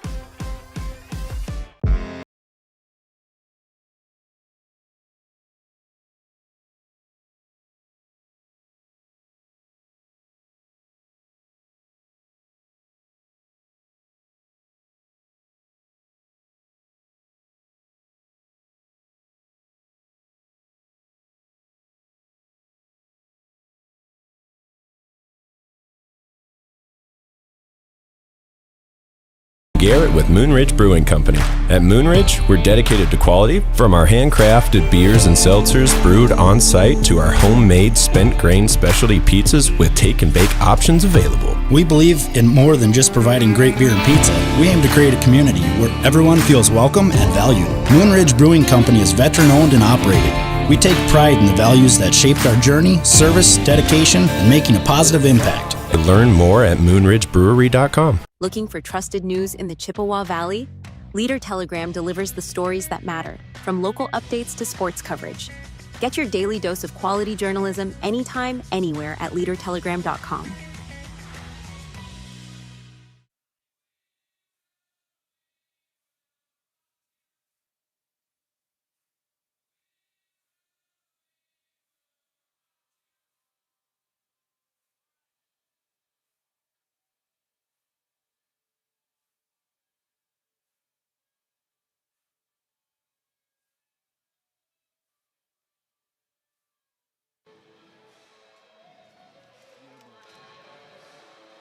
The Chippewa River splits Eau Claire, Wisconsin in two, and just sitting northwest of the river is the Sonotag Event Center, and that's where we're at for tonight's action between the Eau Claire Axemen and the Duluth Harbor Monsters for the Arena Game Day Game of the Week. Joined alongside Daniel Zons, I'm Riley Underwood. We have all the second half action that's going to be in store, and so far it's been a good one. Eau Claire started off the first quarter, ended it with a lead 16-12, but then Duluth powered back, scoring a 14-0 second quarter, to end it off 26-16. James Harden, the newcomer, number 20 for the Harbor Monsters, has been a bright spot. 2 rushing touchdowns for him today. The other side, the Axemen struggled to get much going as of late. Devon Ford started off the game with a return touchdown, and he will be back to return this throw off to start the second half of play.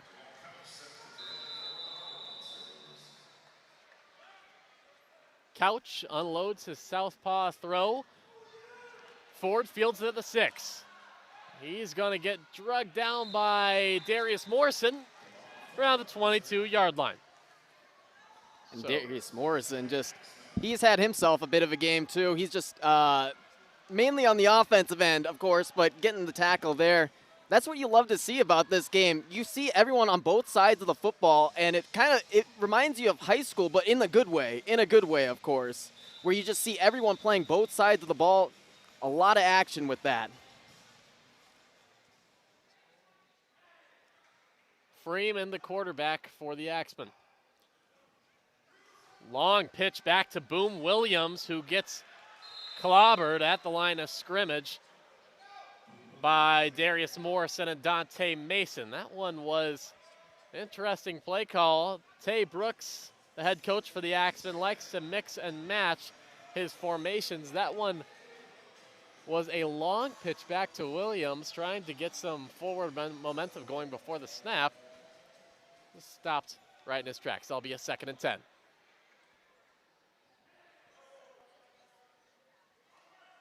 Freeman, play action, finds Williams, escapes the grasp of Maxwell, and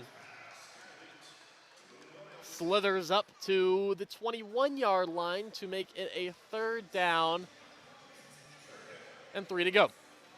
And good job by Williams getting some extra yards on that one. Boom Williams hasn't really laid down the boom yet so far this game. He's had a couple of chances, but still looking to get that big play.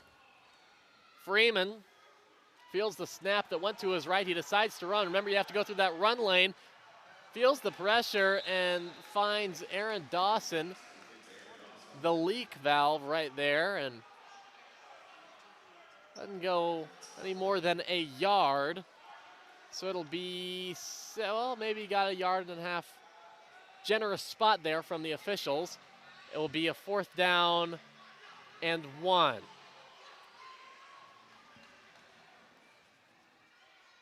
Freeman sends Williams in motion.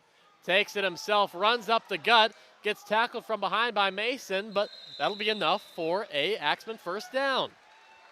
Great job by Freeman with that big frame to just lean himself forward. He got stopped a little bit close towards the line of scrimmage, but was able to really move forward and just lean that right over the edge. Got that 1st down by about 1 yard or 2, and good job by him and a great job by the Axemen to just keep pushing forward.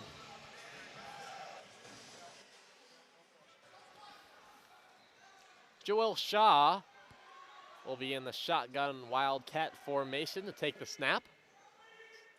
Sends McSweeney in motion. Takes it to Williams. He's going to try to stiff arm Morrison, but Darius Morrison read that play like a book and met him in the backfield. Almost a little too much happening out there. It feels like the amount of trickery that we have seen out there has kind of led to really a lot of losses in plays, especially when there's so much moving in the backfield that the Duluth Monsters have enough to really set up and really see what's happening on the offense. So that brings up a 2nd down and 14. Line of gain is the 5-yard line. Shaw hands it off to Ford. Devon Ford jukes one. And he gets brought down around the 9-yard line. Devon Ford made a nice little move to escape the first tackler and get a little more.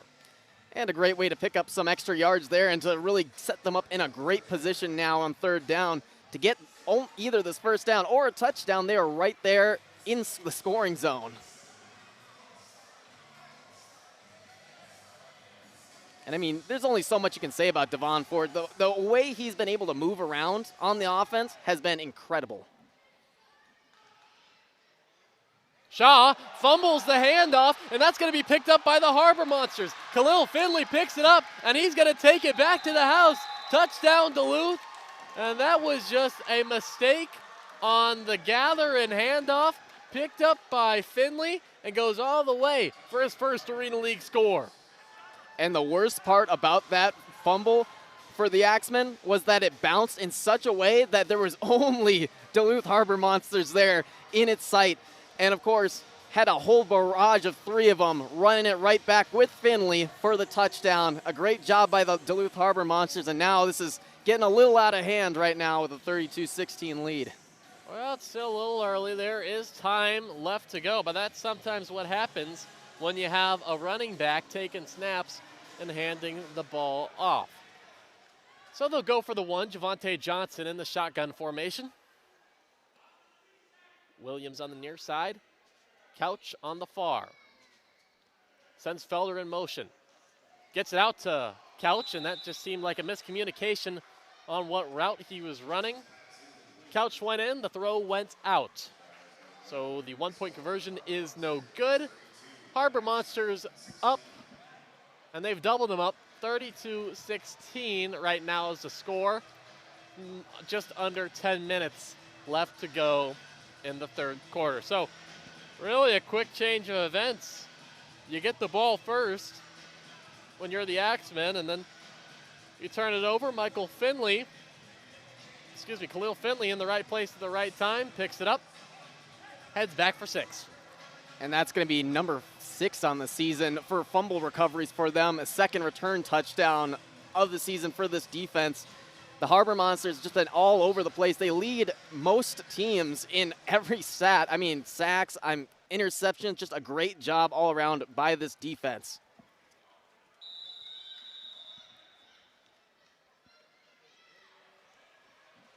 High throw, bounces at the 5-yard line. That one's going to be finally handled by Ford. Jumps on it at the 7 or 8-yard line, in between the 2.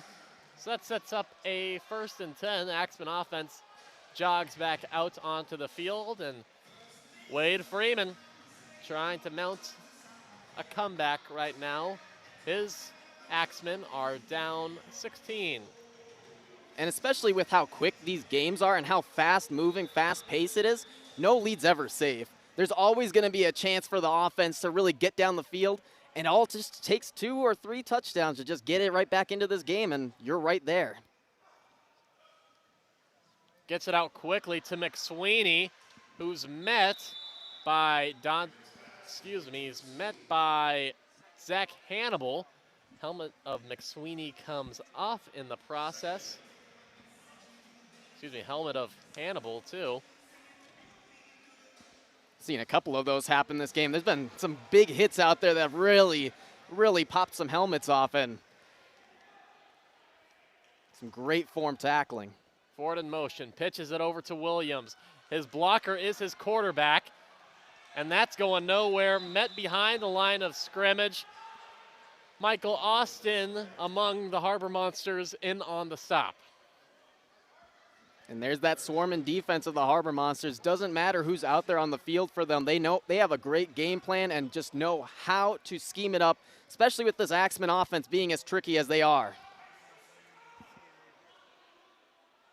3rd and 6. Freeman faces pressure and delivers it into the VIP boxes. Little miscommunication there between him and his receiver. He really wanted Stanley Boom Williams to just go for an out route, but came back a little bit too soon, and that went flying over everyone's head. Darius Morrison applied the pressure that forced the bad throw, forces a fourth Elected down. to surrender. It'll be first down and 10 at the 15-yard line. And Duluth first down. Eau Claire elects for the equivalent of a punt in the Arena League, which means they surrender, and Duluth will take possession at their own 15-yard line. And they just really haven't gotten any kind of momentum on this offense. They came out of the break. It felt like they had a little bit of heat going into it, but they just kind of whiffed on their first couple of plays and just really couldn't get anything mounted for them. Now they're trying to get back. They're back on defense and make sure the Duluth Harbor Monsters don't put another one on the board. Javante Johnson in the shotgun. Faces a blindside blitz, and that one's going to be picked off by Shaq Currington at the 23-yard line. And right back in it are the Axemen. He faced a blindside blitz. You can give that one to Jacob Davies. Thank him on the sideline because he applied that pressure to force a bad throw and a Shaq Currington interception. Axemen get the ball back. Jacob Davies has yet to get a sack on the season. However, that doesn't stop him from going full force into that backfield and really getting right into the face there of the quarterback. Just a great job from him. And like I said, just a few big plays is all it takes to really get yourself back into this game with how fast-paced this game is.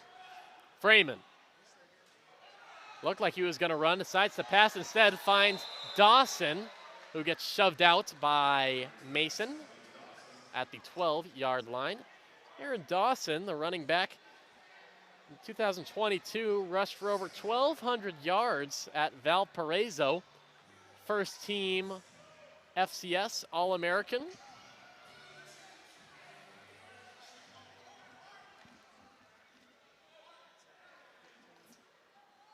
Williams takes the running start. Freeman, quick pass to Ford. Ford gets tackled and really made a nice play to not give up and almost find the first down marker. Zach Hannibal. First down, Eau Claire. They're going to put this really close. They may have actually given it to him. They did. Wow, what a second effort by Devon Ford. He could have easily given up on that one and went down, but fights for the extra yards, and it was worth it to give him the spot. I mean, that's just the kind of guy Ford is. He's not going to go down on that first hit. He's going to keep powering through you until you force him to go down. Freeman almost stumbles, and then he's going to somehow get it to Dawson. Dawson rumbling into the end zone. Touchdown, Eau Claire. Wow. Flags are flying. What a play. After the play, there was some jawing. Oh my, what a way to get it out of your hands by Wade Freeman to the waiting Dawson. We do have a red flag out on the field. The result of a play is a touchdown. After the play was over, unsportsmanlike conduct foul. Defense number 0, his first of the game. The previous play is being challenged by Duluth. Timeout on the field. So Tony O'Neill and the Harbor Monsters challenged the call. After the play, there was an unsportsmanlike conduct penalty by the defensive back number 0, Deron Maxwell of Duluth. But O'Neill doesn't think this is a touchdown, and the challenge is whether the quarterback, Freeman, was down or not before he got that ball away. It was very close. It was very close. I mean, it looked like he was down for the count, but Freeman with that last-ditch effort to just get that ball out, you got to give him some credit for that, even if this does not stand.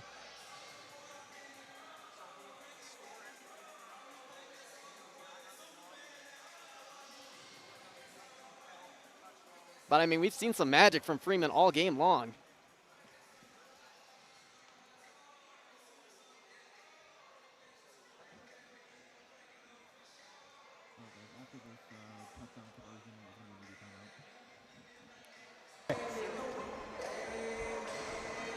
Tyler Downs, the head referee today. After review, the ruling on the field is upheld. Touchdown. Wow. The 15-yard penalty for the unsportsmanlike conduct foul will be enforced on the succeeding spot after the next throw-off. Duluth is not charged with the challenge because that play was automatically under review because it was a scoring play. Okay, so Point after try. it looks like Tony O'Neill and the Harbor Monsters get to keep their timeout because the play was going to be reviewed anyway, because every scoring play is reviewed, so he keeps his timeout. Nevertheless, the play on the field stands.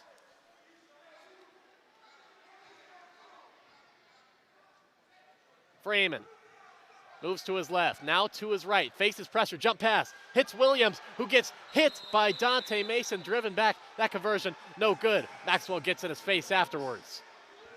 And they've just been all over the field, just chattering, getting right in each other's faces after every score, after every turnover. I mean, you got to love the energy and the passion between these two teams fighting out there today. Both of them want to get that comeback. So we'll take a quick break, and we'll be right back to catch you up on the rest.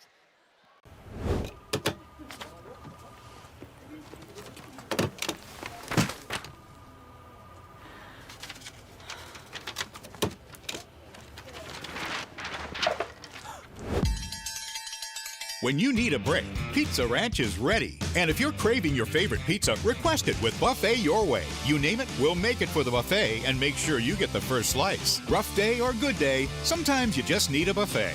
Make it a buffet day at Pizza Ranch. Superior Funland. We're your local indoor playground, open 6 days a week and located in the Mariner Business Center. Funland is a great place to host birthday parties and other events. Visit us at superiorfunland.com. Extraordinary. With our endlessly adjustable colors and organic formulations, a perfect match is guaranteed every time. We offer group sessions, private classes, or personalized tailored just for you. Located here in the Twin Ports, we are the nation's leader. Visit Vicks Cosmetics today and get color cosmetics crafted right in front of you. No more settling for ordinary makeup when you can avoid perfect treatment. Looking for a career that moves you forward? At Jeff Foster Trucking, you're more than a number. You're part of a family built on respect, support, and stability. Whether you want local routes or long hauls, we offer great benefits and home time that works for you. Apply today at jefffostertrucking.com and drive your career forward.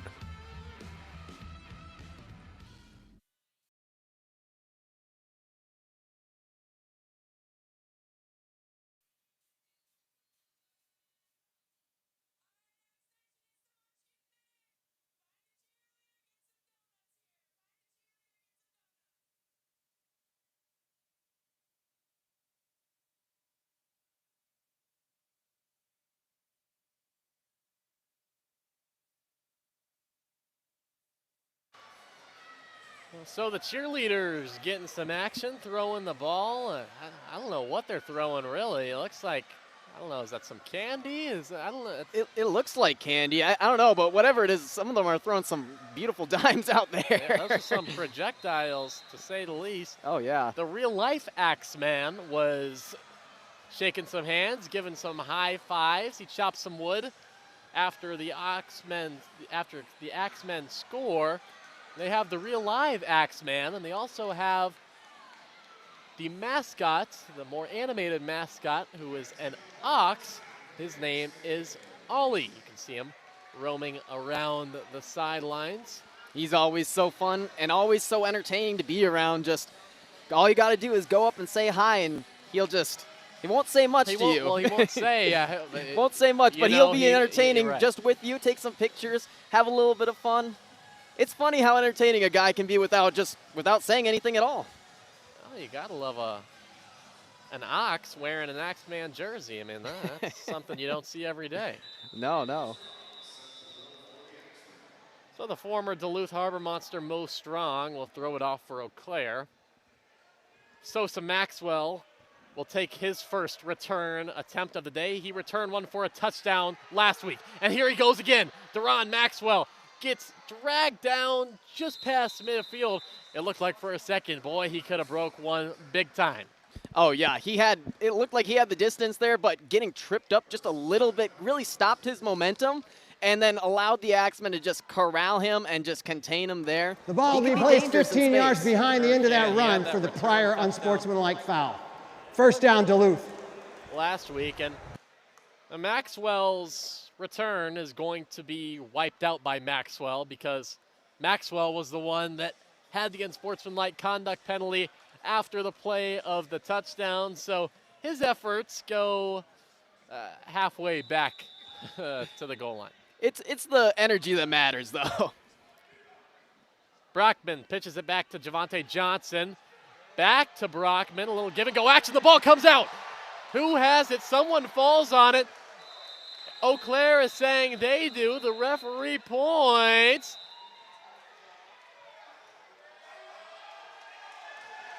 And yes, they do. Eau Claire comes up with it. What a turn of events. Just like that, the Axemen get it back. Brockman pitched it back to Johnson, who tossed it out to Brockman. That ball was stripped away by Jacob Davies, and a bunch of Axemen just fall on it right in front of their bench. They knew it from the jump that they had it. And now Wade Freeman and Eau Claire is going to have the ball in great field position at the 5-yard line. First and goal, down 10 with 5:32 left in the third quarter. The ruling on like the field just in a snap, of a fumble recovered by the attack, and Eau Claire is I mean, upheld. You get a touchdown First here, down, Eau Claire. You're right back into this game. Especially being right at the 5 right there. I mean, you got some great runners in your backfield that can just go right up the middle. This is where this offense is really dangerous. Wade Freeman under center, takes a snap, hands off to Devon Ford, who gets drilled by Khalil Finley. 2 yards behind the line of scrimmage. Finley's been having himself a good game as well. He's been really all over the field too, but still, Axemen not really able to find their groove just yet on offense, going backwards to start this after getting that fumble. So it's really been that defense. Second and goal now from the 7-yard line. Freeman in the backfield. Mo Strong will be the receiver taking the running start. Sends him in motion. Freeman has time, delivers a strike to Strong in the back of the end zone. Mo Strong, revenge touchdown to put the Monsters in striking distance for Eau Claire. What a catch by Mo Strong. What a throw by Wade Freeman to navigate all those defenders and put it right on the money there for Mo Strong. And Mo Strong has had, as we had talked about earlier, he's had a quiet game. Getting his first touchdown right there of the game, and in a great fashion, too, to really cut this lead down to 4 here after this 1-point try. They could potentially get this down to 3.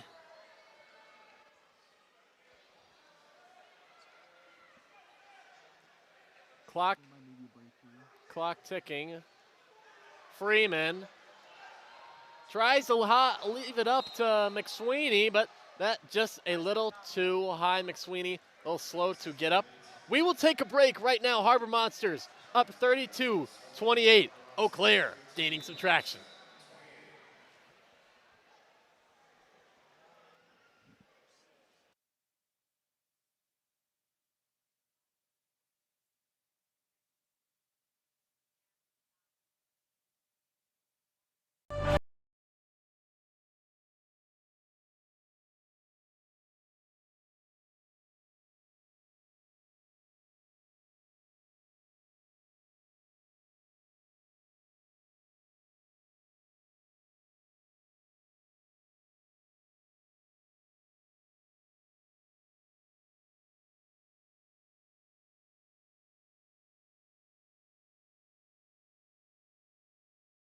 In the quiet moments before dawn, champions are made. Every fan, every athlete, every moment counts. It's not just a game, it's a passion that unites us, drives us, and makes us strive for greatness. Greatness is wherever fans connect and call home. We believe in the power of the community. We believe in turning passion into action. We bring fans closer and transform loyalty into unforgettable experiences. Join us. Make every moment matter. Fan Club. Get your fans in the game.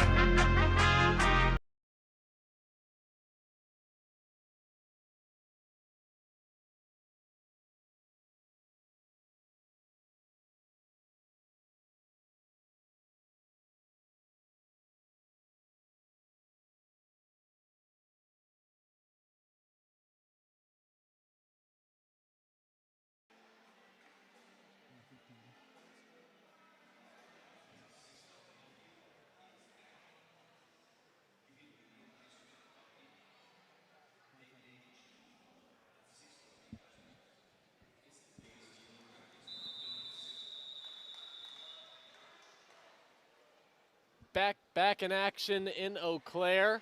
Throw off, fielded by Felder at the 1 yard line. Reverses field now.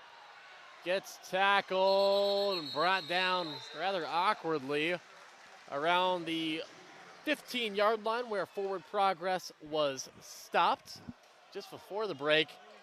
It was a touchdown that cut the lead to 4 points by the Axemen, and Duluth, who started the half off with a 10-point lead, now leads by just 4.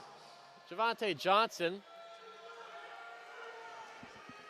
gives it off to Morrison. Darius Morrison flips the field. He has some space. He's rumbling down and forced out by Jacob Davies, but a big gain from Demo. And a good run from Morrison, but some great blocking as well to really set up that run from the left side.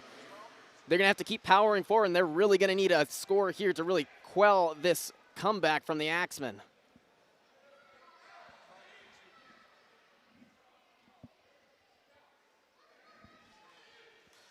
Morrison actually takes a snap. It wasn't intended for him and just rushes right up the gut. Gains 3. That was a bad snap. Landed on his right leg. Some good awareness, though, to just scoop up that ball and take off with it for a couple of yards because, I mean, if that bounces the wrong way, got a turnover there, and suddenly Axemen have the ball again.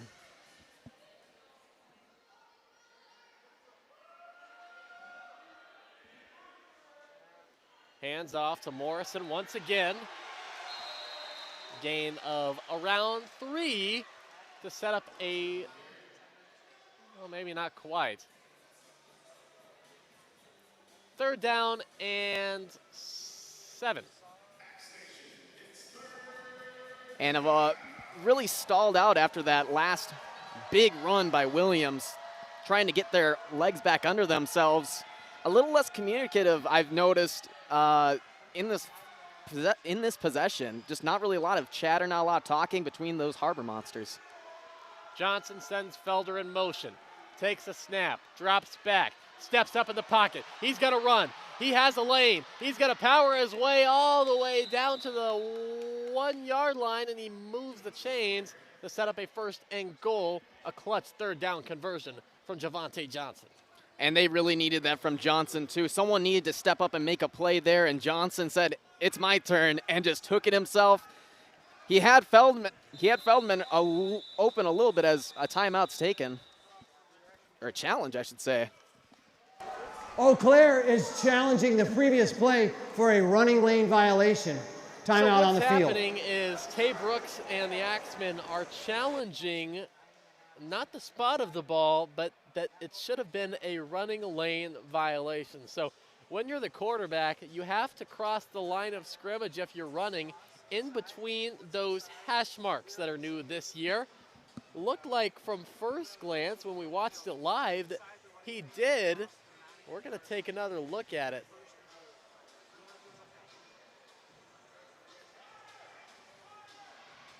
Line of scrimmage was, yes, he definitely did cross it in between the hash marks. I don't think that was much of a question because the line of scrimmage was around the 9 yard line.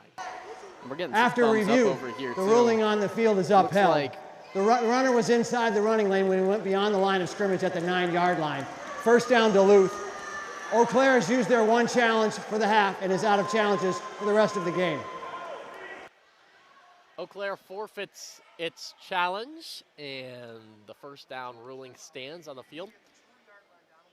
It didn't really look that as close as I had thought it was, looking at the instant replay on it.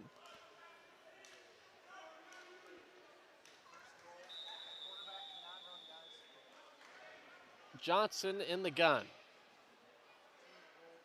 Hardin lined up caddy quarter in front of him. A little bit of confusion here too. Johnson telling Williams to move up. Couch in motion. Gets the handoff. Jamal Couch into the end zone for a score for Duluth. That's his second rushing touchdown on the season. And just another play made by Couch. He's been all over the field. He's had a couple of plays that could have came down with some big catches, but really makes up for it there with a great touchdown. And just like that, the Monsters have taken a 38-28 lead now. Just exactly what you needed if you were the Monsters. They had kind of stalled out a little bit on offense, didn't really get their legs under them in that last possession until that big Williams run that really set them up. Getting a touchdown there and taking an even bigger lead. They go for the 2. Johnson fires. Williams. Corner. Caught. So Dan Williams, an impact, does a little rodeo dance in the corner and puts the Axemen in a tough spot now with 25 seconds left in the third quarter. Harbor Monsters lead by 12. Take another look at it. Yep. Defender draped all over him, but Williams, the good receiver that he is, found a way to use his body to make the catch. And he just makes things happen. He just makes those plays happen. And when he's needed, he's going to be there for your team. And Williams, just a great catch, great control, comes down with it cleanly. And just like that, it's a 12-point lead once again. But, I mean, we saw just how quick this can change. There's never a dull moment in this Arena League football. There's so much fast-paced action, and there's always a chance to really come back into this game. Couch throws it off. Ford back at his 5-yard line to return. Fields it at his 5. Fumbles the ball. Who comes up with it? That's going to stay with the receiving team. Devon Ford fell back onto it after mishandling the throw. And Eau Claire will start off with the ball at their own 6-yard line. 1st and 10, 16 seconds left in quarter number 3. I got to shout out Dante Mason on that. Even though he didn't really do anything to make him drop that football, he got right there and almost caused another turnover. Just a great job. He's been all over the field and even making plays on these throw-offs. Just a great job on the defensive end for him today. Clock ticking. Under 10 now. Freeman doesn't have to snap the ball. Sent Strong in motion. He will snap it. Get a play off. Feeling the pressure in his end zone. Jumps out of it and gets rocked. Mason with a hard hit to the face mask of the quarterback Freeman. That is the end of the third quarter. Quarter number 3. Duluth on top 40-28 with 15 minutes left to play here in Eau Claire.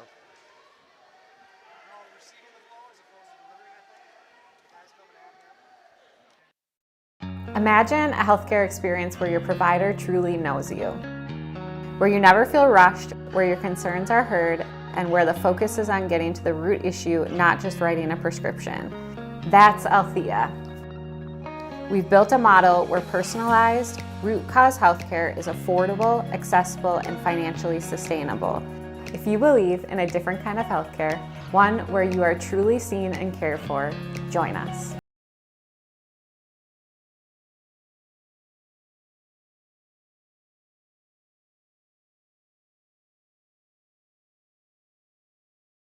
Applebee's All You Can Eat is back, featuring the chicken tenders you've always loved, plus double crunch shrimp and riblets, all served unlimited for just $15.99, only at Applebee's.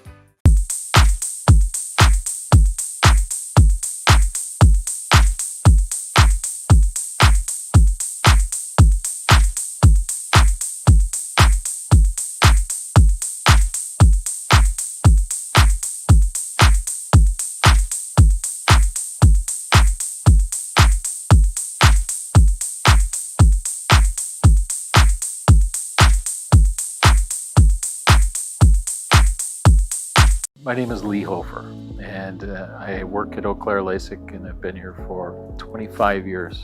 I think there are a lot of rewarding things about having LASIK as a profession. Working with young people that have defined goals, people that are 60s and 70s, and they find benefits too.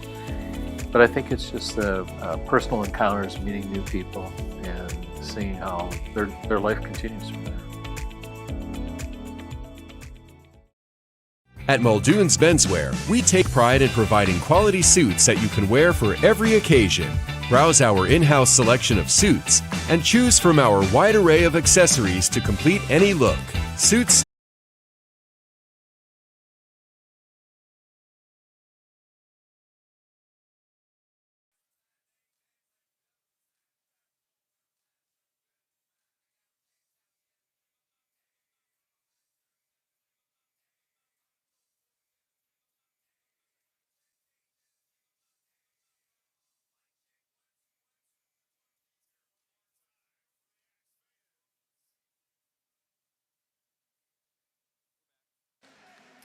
We're back to start the fourth quarter of action here in Eau Claire, Wisconsin. The hometown team trailing by 12. They have the ball to start quarter number 4. Second down and 4 to go. Joel Shaw, the running back, is going to be in Wildcat formation with 3 other backs to his side. Ford in motion, fakes the handoff, pitches off to Dawson. Dawson finds the edge. Oh my goodness, he got rocked against that wall. Watch out if you're on the side in one of those VIP boxes. He get the action right up close. The ruling on the field is a first down. We heard that hit all the way up here.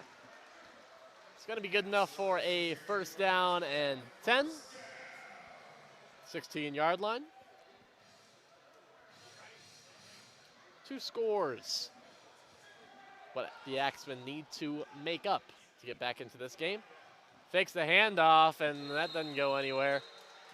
Driven back about a yard, they say. Shaw not going anywhere. He's usually very successful with that Wildcat formation.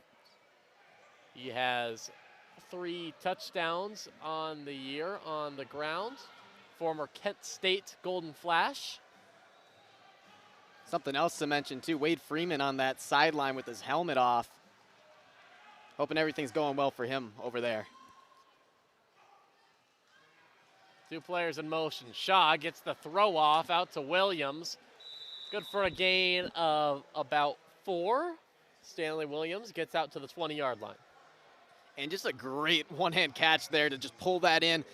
Move, get a little bit closer. You still got a third and a bit of a distance there. Not too hard to manage, but just getting a little extra yards there is going to go a long way for this team. We'll have 3rd and 6 now. Gonna take it himself. Escapes one arm tackle. Trying to get the first, powering forward, and yes, he does. Joel Shaw. Oh, the ball comes out into the hands of Mo Strong, and he runs into the end zone. Is that going to stand for now? The officials are saying yes. Red flag comes onto the field. O'Neal didn't learn his first time that all scoring plays are reviewed, so that one's going to be reviewed anyways, but for now. The ruling on the field is a touchdown. A controversial touchdown. Mo Strong officially getting credit for it. That ball came out somewhere. Did it go forward? Was it shoveled? Was it punched out? That's what we need to sort out here. It looked like the ruling on the field of a touchdown is under further review. On first look at that, Joel Shaw, it looked like he was just trying to reach his arm out because he didn't really see where that first down marker was, just trying to put that extra effort forward. And like taking another look at this on this instant replay, I mean, he's just trying to get this thing out as soon as possible, but that comes out from behind. Yeah, that's a backwards pitch, so that one's going to stand. Wow, what a heads-up play by Joel Shaw, getting it to his teammate Mo Strong. Just a very smart and very aware play there. seeing he has another player going down and just pitches it out, and he's not down, it looks like. It looks like he still is up. Yeah. That's a good player. That's a good player you want to have as a teammate right there. And Mo Strong getting another touchdown on the day. The ruling on the field is upheld. Touchdown, Eau Claire. Good, the ruling's upheld. Crowd likes it. Just an insane play. We've seen a couple of insane plays just this game alone. So it's a 6-point game now. Axemen will elect to go for the 1 from the 5-yard line. They'll keep Shaw as the man receiving the snap. Dawson lined up directly beside him. Ford and Williams flank. Rolls out, back to his right. Shaw looking to throw, and he's going to get tackled. Doing a little too much. Marcus Sessoms gets credit for that stand-up. And it looked like for a second there he was going to try and find someone else to pitch it to again, but great job to just know that there's no one around you. Don't hit that pitch. Don't make that chance. Don't give that chance to Duluth to run that back and get another score on the board.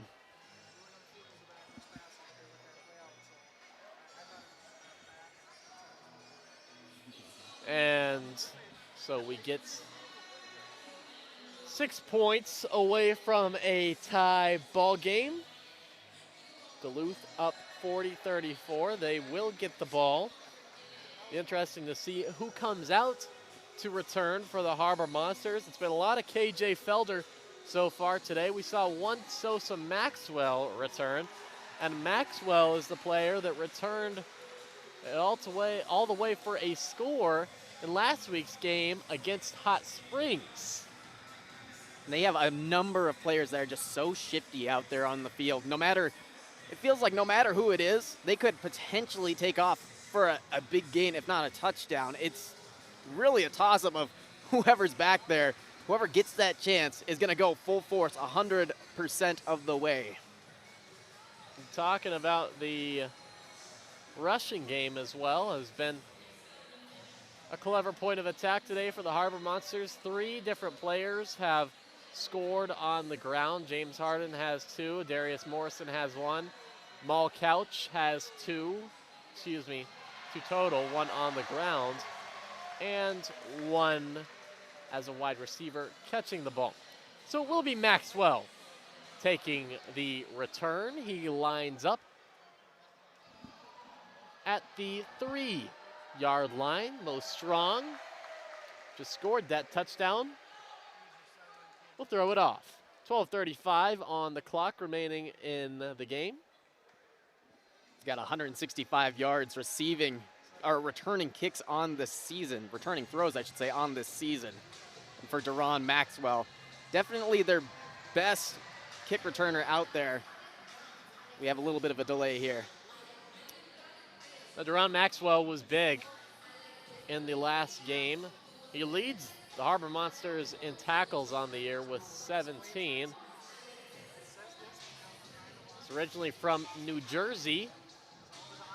Played his college ball at Bethune-Cookman.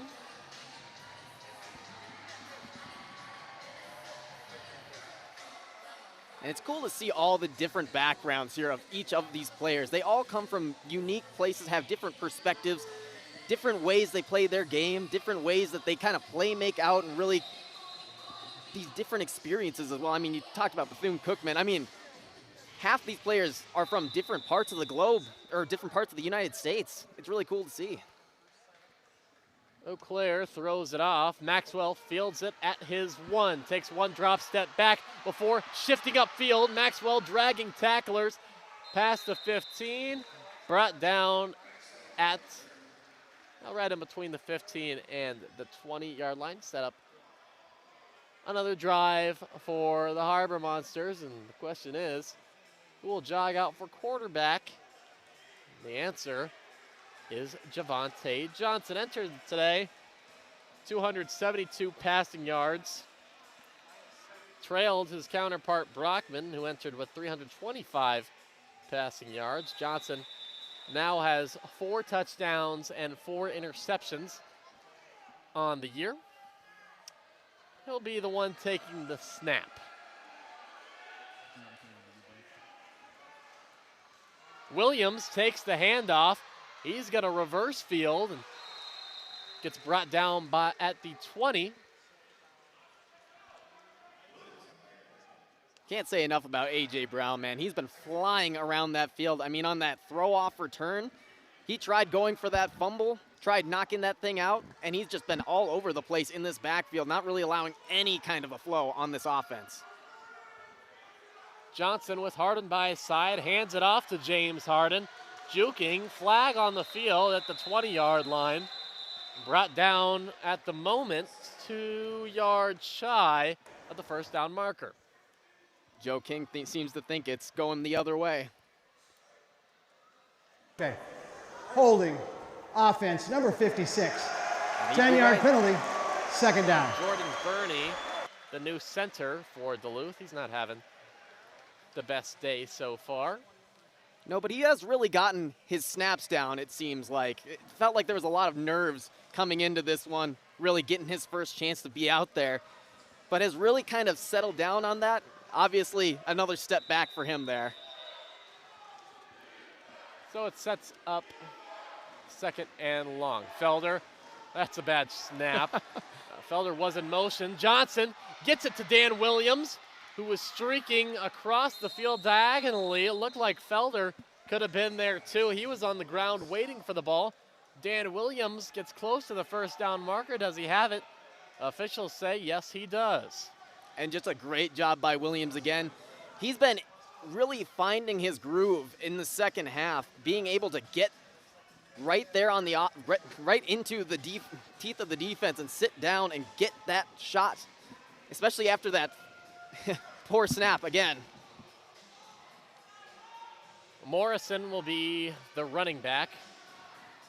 Johnson confused about the play clock.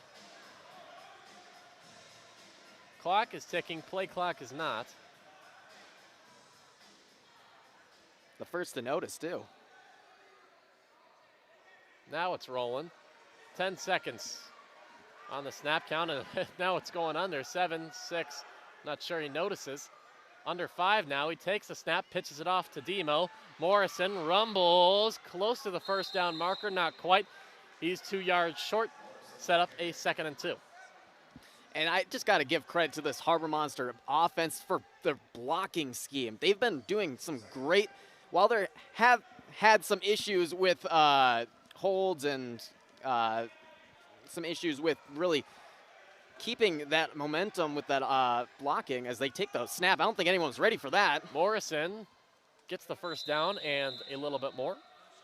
Directly went right to him. It felt like no one was ready or set up. Kind of caught him by surprise and was still able to pick up some solid yards on that play.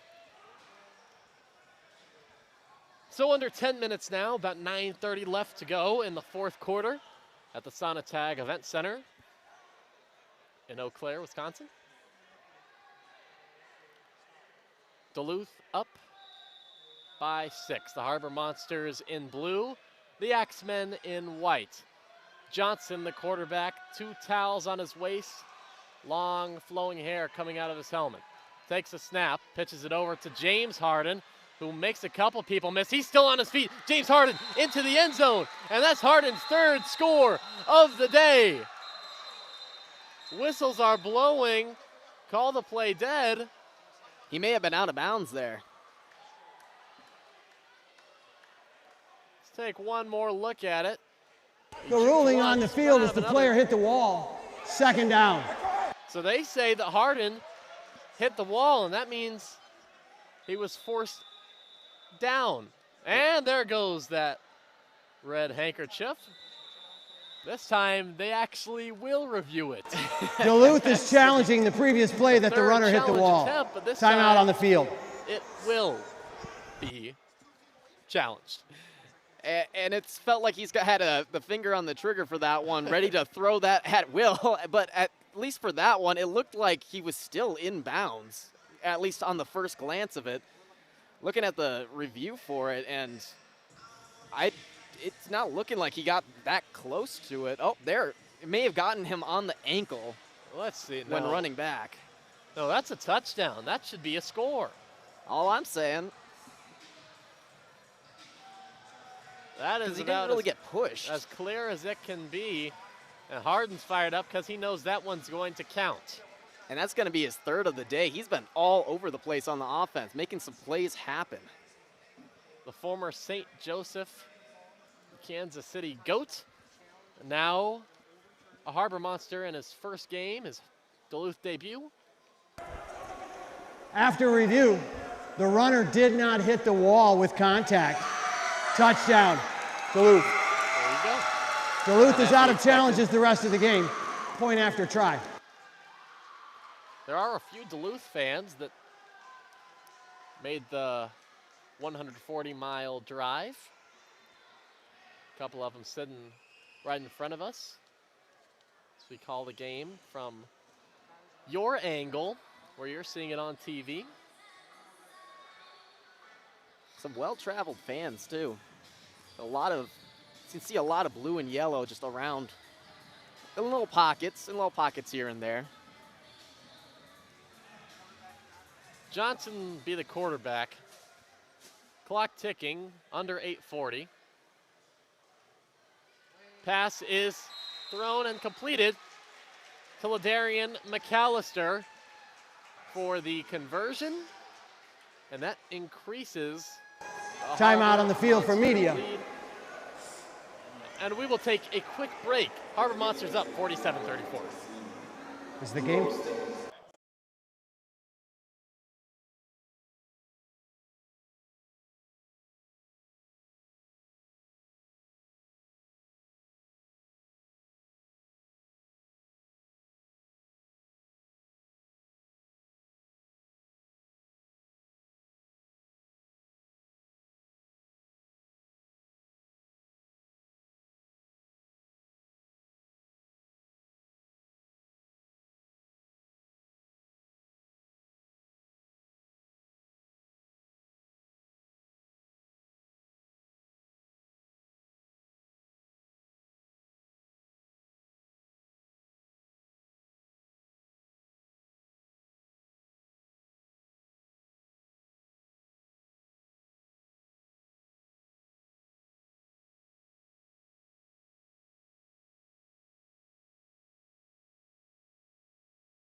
Duluth has a 13-point lead as Jamal Couch readies to throw it off in the end zone to Devon Ford, who's waiting and will field it.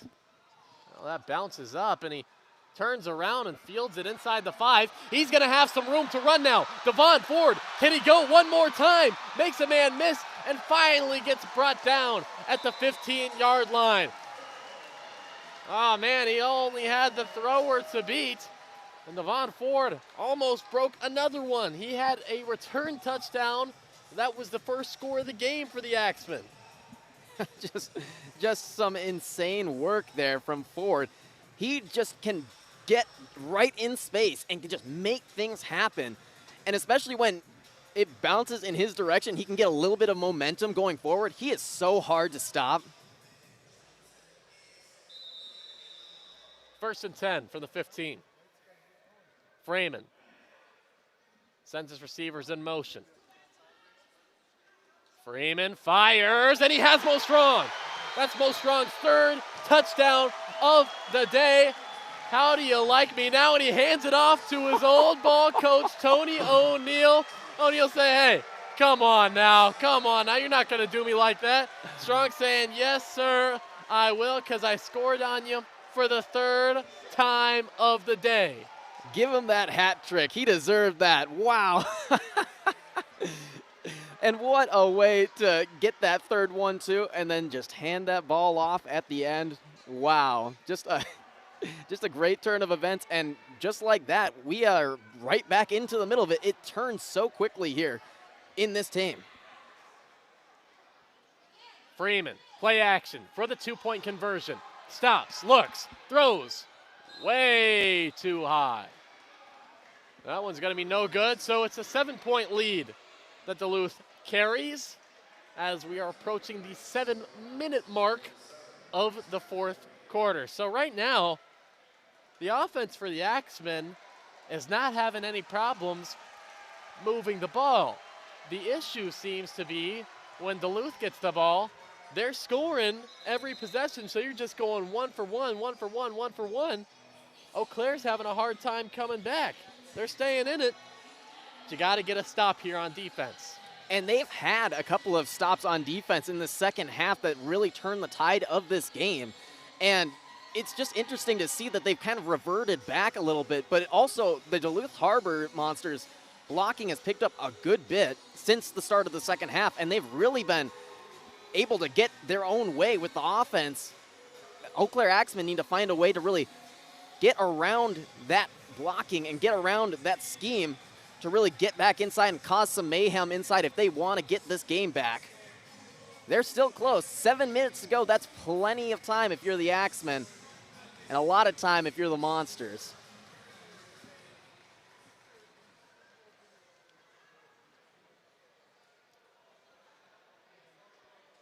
So Mo Strong, who's having a heck of a game against his former team, will throw it off once again. Maxwell to field it at his own 3. Here's Deron Maxwell, and he's going to get drugged down by Shaq Currington. Great job to keep up his balance and take him down. It looks like we have a hobbled Dante Mason on the field there, too. One of their best defenders out on the field, someone who we've called his name a ton. Really hoping he's able to get back into this game, especially with how intense and how just passionate he's been out there on the field. He's gotten into everyone's face. He's been talking. He's been right there with that defense. He's a hard guy to replace if you're the Harbor Monsters.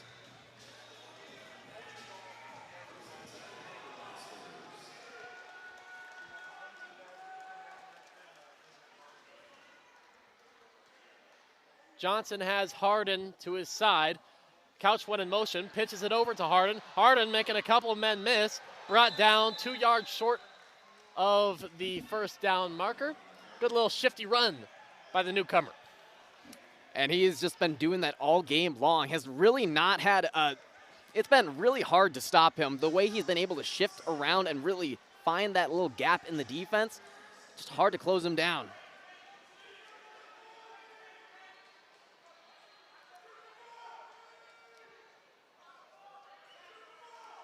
Johnson hands off to Harden. James Harden makes, oh no, he's gonna get stood up a little too fancy for me, says the Axemen. All those moves and not going anywhere. Just a great job of awareness there to stop him right on the play. It's gonna force a third down, but Axemen really needing this one. Stephen Thomas was one of them who brought him down from behind. Also David Facone also in on it. Thomas had a great game on defense last game. Really made an impact against those St. Joseph Goats. Morrison now the running back. 3rd down and 3. Pitches it off to Morrison. Morrison keeps those legs churning, but not enough for the first down. He's going to be 1 yard short. That will force a 4th and 1. The decision now is what to do if you're the Harbor Monsters. 5 minutes and ticking. and they've been dangerous rushing this football, but the Axemen have been catching on to their ways and have really been closing and containing those gaps that were open before. It might be a brick wall type of a play going on this next set of plays here. Morrison in the backfield. Hands it off to Morrison, trying to find the outside. Can he get there? No, he cannot. Stood up by Joe King.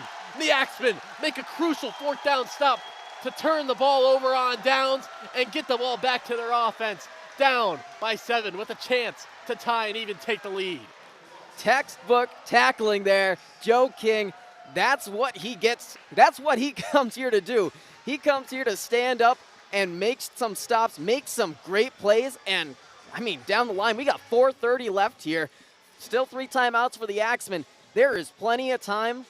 They were down 16 points, 32-16 at one point, and right now are 1 touchdown away from making this a 1-point game with a chance to either tie or take the lead.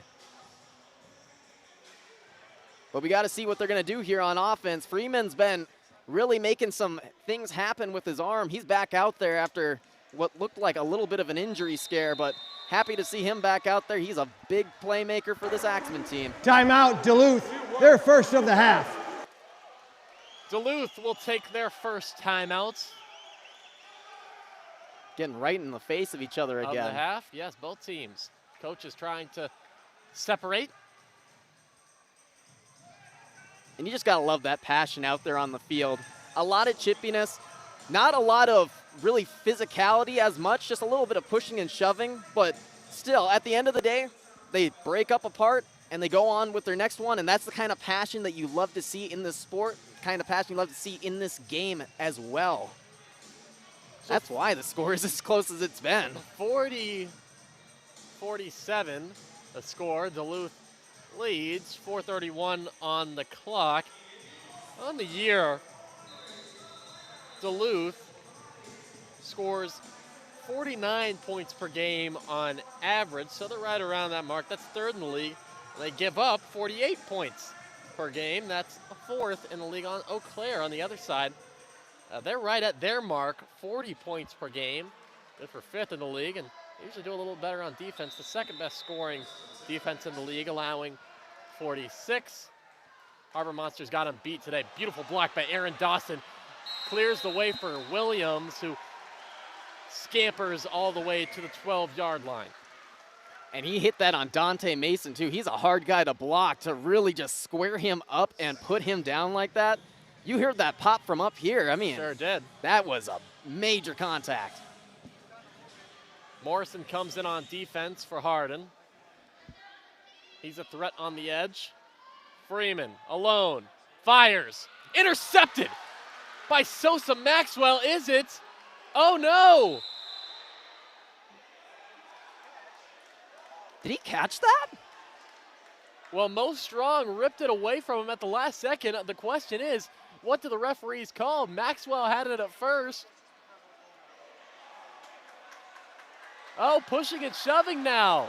Flags in the air, and this one's got to go against Duluth. Oh, no.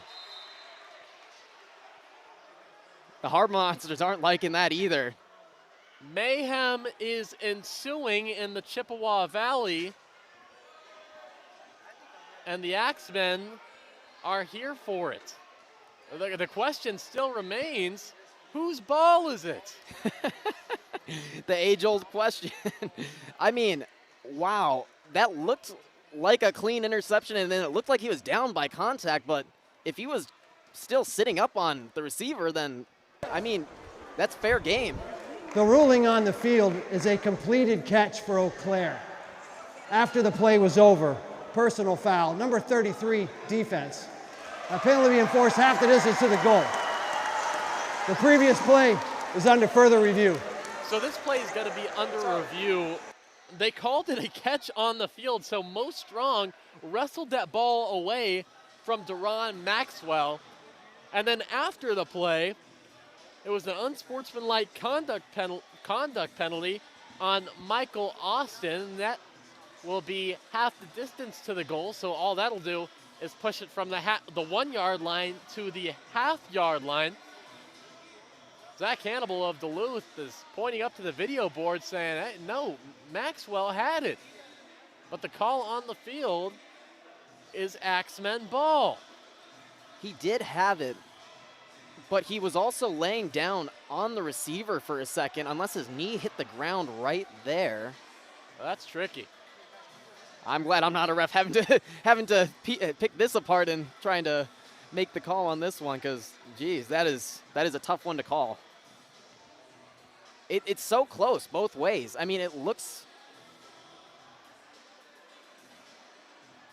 Because also, when does he get possession of it? Well, it looks like Maxwell has it, but then it might go into the hands of Mo Strong after. And even then, does that ball hit the ground? Is there possession? I don't know if there's enough video evidence to overturn this. And if not, what a turn of events and what a play to put the Axemen in perfect scoring position at the half-yard line. And that would mean they could either take the lead or tie it up. And it's so hard to see just where that ball goes, because it almost does a magic trick and just completely vanishes for a second there until it pops up into the hands of the Axemen there, and it's... Wow. What a number of plays that we've had this game that have just been massive and have turned the tides for both teams. I mean... Here's the call. After review, the ruling on the field is upheld. It is a completed catch by Eau Claire. After the play was over, on personal foul, number 33 defense, half the distance to the goal, first down. There you have it. Well, how about that? Called in by Mo Strong, so no interception from Mr. Freeman. Instead, he gets a chance to go under center at the half-yard line to punch it in at 1st and goal.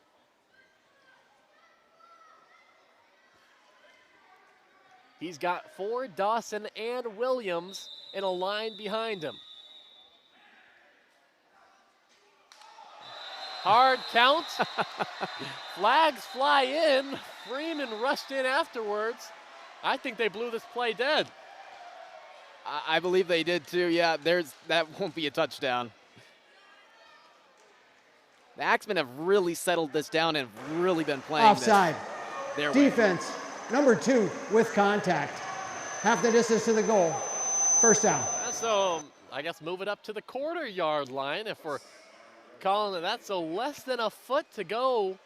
First and less than 12 inches. And with Wade Freeman's big build, he could almost lean over the edge and just get that touchdown.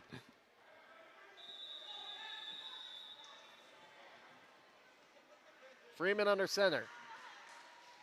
Oh, the ball's fumbled, and do the Harbor Monsters have it? I think it's Dante Mason.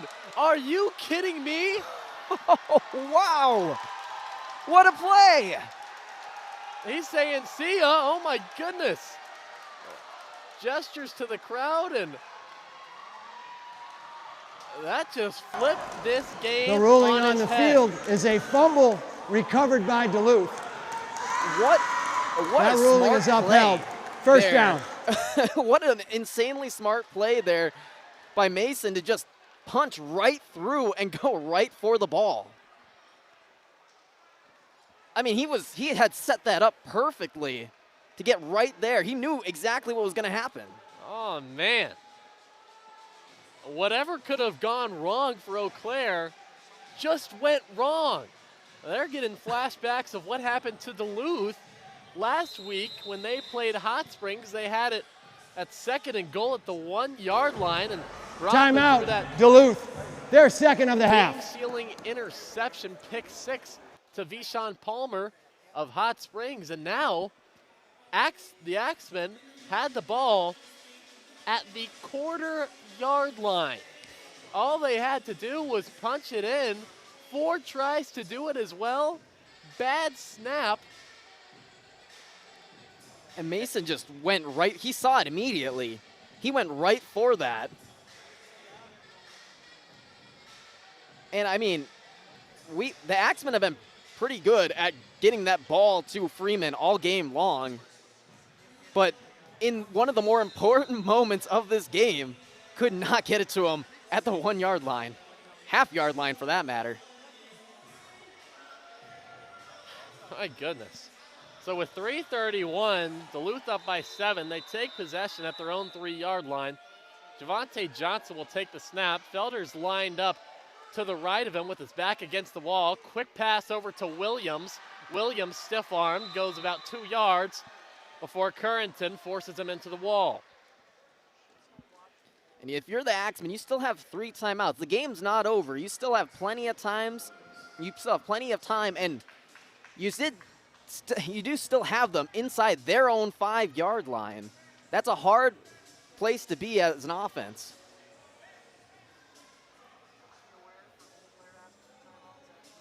Clock ticking under 3 minutes now.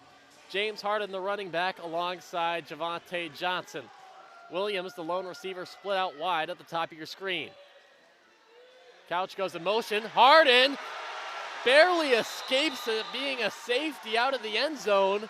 Dangerous play by the Harbor Monsters. And that ball's going to be down at the 1 yard line now. So 3rd and 13, it looks like. Came in there. Jacob Davies with the TFL. And just not the best play decision in my opinion. You cannot be pitching that back and giving the defense time to really corral you. 3rd down and long. Johnson against his back end zone. Heaves it up. That ball's complete. The Hazard Couch pulls it in. It looked like this Eau Claire is was the trying to 2 jump minute that route. timeout. And they are forced to call a timeout. Excuse me, no, we're entering the 2 minute warning now. A 1-score game, 1st and 10 for Duluth. And if you're Duluth, that's exactly what you needed. I mean, perfectly positions him, perfectly puts that in the spot for Couch to make a play on that ball. If you're the Axemen, you cannot be going for an interception in this scenario. When it's 3rd and 13, you got to knock that thing down, live to fight another day, especially when they're at that 5 yard line. Just a bad decision, and it's going to cost them a 1st down. The Axemen's head coach, Tay Brooks. You can see him from our angle here, just lighting them up, trying to light a fire under his Axemen squad. They have to get a stop, and they have to get a stop now. Eau Claire with 3 timeouts remaining, trailing by 7. Duluth with possession, and the score is in their favor. They have 1 timeout remaining. So we come out of this 2 minute break.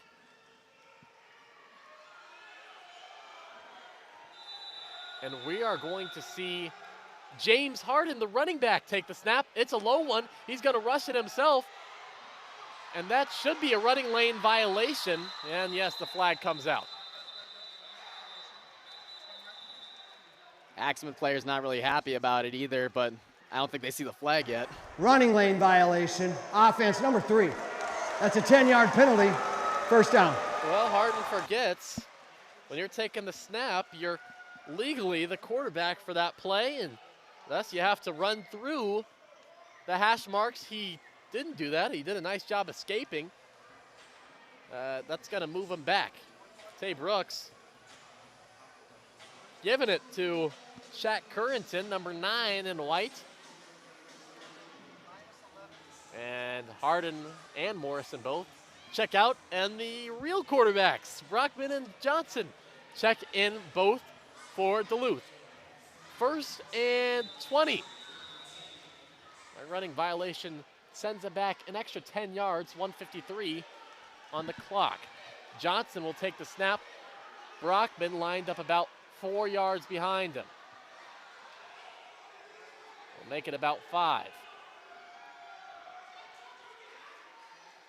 Low snap. Johnson, sidearm pass. Sessoms has him, stays on his feet after a big hit, and brought down right before midfield. 2nd and 7, clock ticking under 140.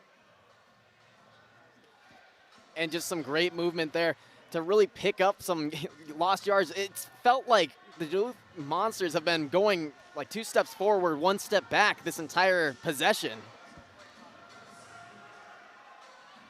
Clock to snap the ball at 3 seconds now. Johnson's going to take it himself up the middle, a little bit to the right side. Flag comes in. I'll stop the clock. See what this one's about.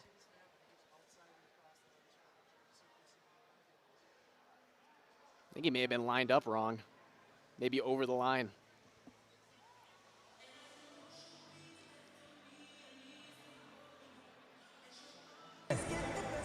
Running lane violation, offense, 10-yard penalty, repeat 2nd down. Oh, that's curious. Yeah, I don't know about that one. I guess I could see where it was close, but it looked like he was within the lane, but that's going to set him back another crucial 10 yards, and Eau Claire gets a free breather. I mean, there was a guy lined up off sides on that far left end, but not the call I thought it was going to be. So Brockman's going to be the quarterback that takes the snap. We can expect him to pitch it back to Johnson. Yes, he does. Javante throws back to Hassan Brockman, runs inside, and gets drilled in the back by Jake Davies. Timeout. Timeout, Axemen. Eau Claire. 102 Their first of the on half. the clock. 3rd down and about 15.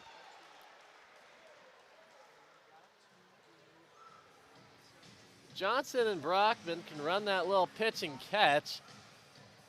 It's worked earlier in the season with Brockman and KJ Felder, who sometimes takes a snap and then runs a route afterwards. A little different when you have both quarterbacks on the field. 7-point game, Harbor Monsters trying to defend their lead. And they've just been, Axemen have just been able to really corral them in this end of this second half here. Just trying to keep up in this game, trying to keep that hope alive with 1:02 remaining here in a 7-point ball game. I mean, these are the games you live for. These are the games you love to see in the Arena League.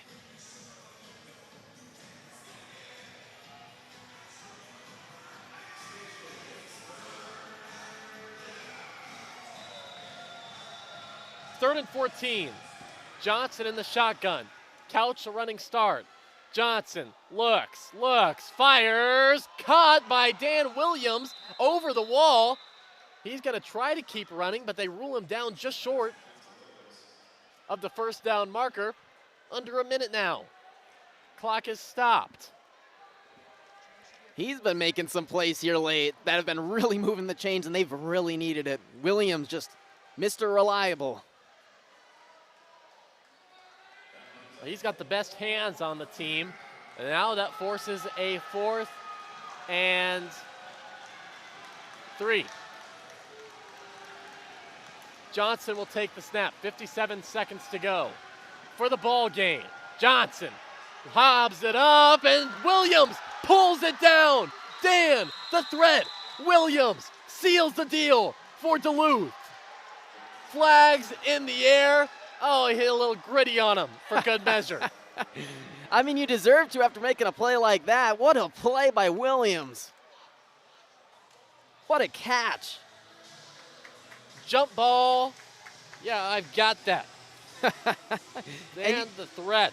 You got to give some credit there to Javante Johnson as well.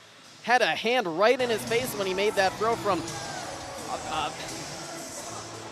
just a lot of pressure. The result of the play was a completed catch at the 4-yard line. After the play was over, personal foul. Defense number 12. Half the distance to the goal. Automatic 1st down. So Joe King of the Axemen gets the after the play penalty. Got to keep those emotions in check. 1st and goal now from the 2. Stranger things have happened, namely earlier in this game and also last week Duluth, and they had this ball at the exact same spot. James Harden will take the snap out of the gun, hands it to Darius Morrison, gets a push from Harden. That's not doing much. Stuck up at the line of scrimmage. Clock ticking under 40. Eau Claire will not call a timeout. No, and with 33 seconds here, it's... Yes, they will.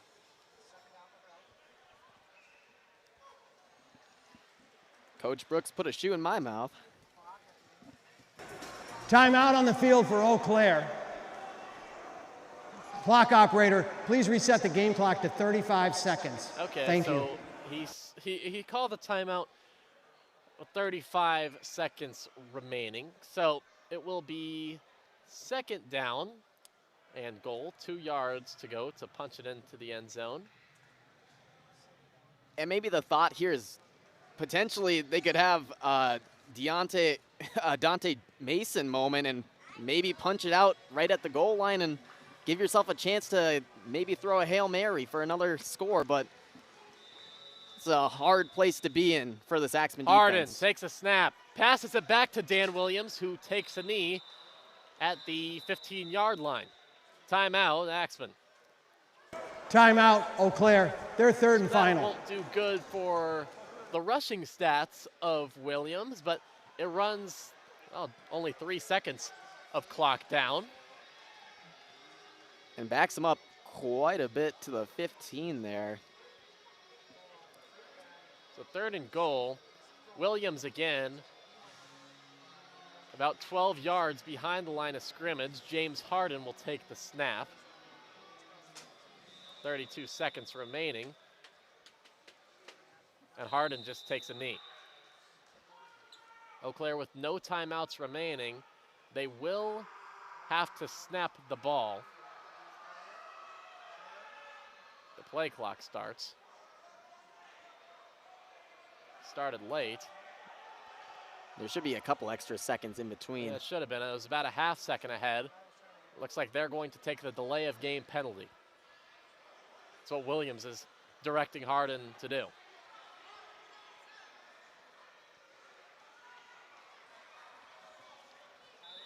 Clock's hit 0. It was about a half second separating them. Whistles are blowing. I don't think this game's quite over yet. It shouldn't be. Players are shaking hands. I think they may call it there, but they also have Brooks coming up. Oh no, I guess that's gonna call it. That is the end of the game. Well, there you have it.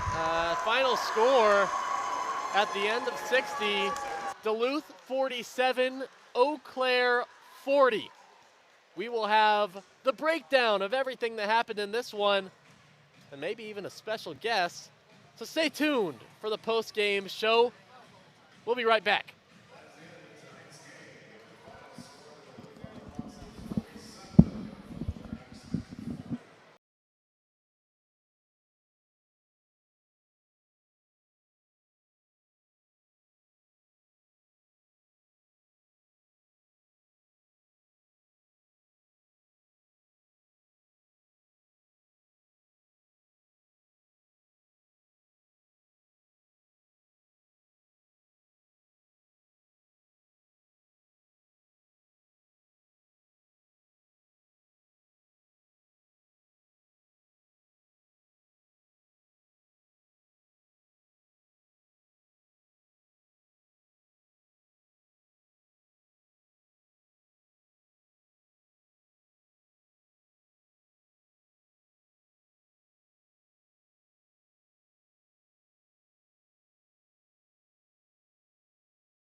over the Axemen. And right after the game, tempers were flaring. They were building up all game long. You saw Boom Williams getting into it with Joe King and KJ Felder. So it really... I think they maybe thought there was probably something else happening, but no, they cleared it up. All right, thanks.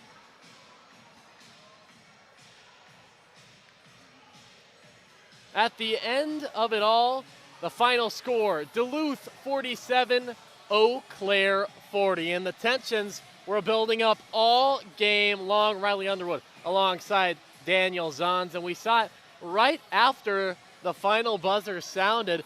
I mean, tempers were flaring, pushing and shoving players, coaches even. I mean, everyone was getting into it. Boom Williams and Joe King, especially on Eau Claire side. KJ Felder was getting into it on the Duluth side. But, I mean, that was building up all game long. A lot of unsportsmanlike penalties. It was really, I mean, the fans were cheering them on. It was building up for quite some time. It's been a bit intense of a game, and there was a lot of passion out there on the field, a lot of talk, a lot of chatter between the players too. So you know this was brewing for a bit.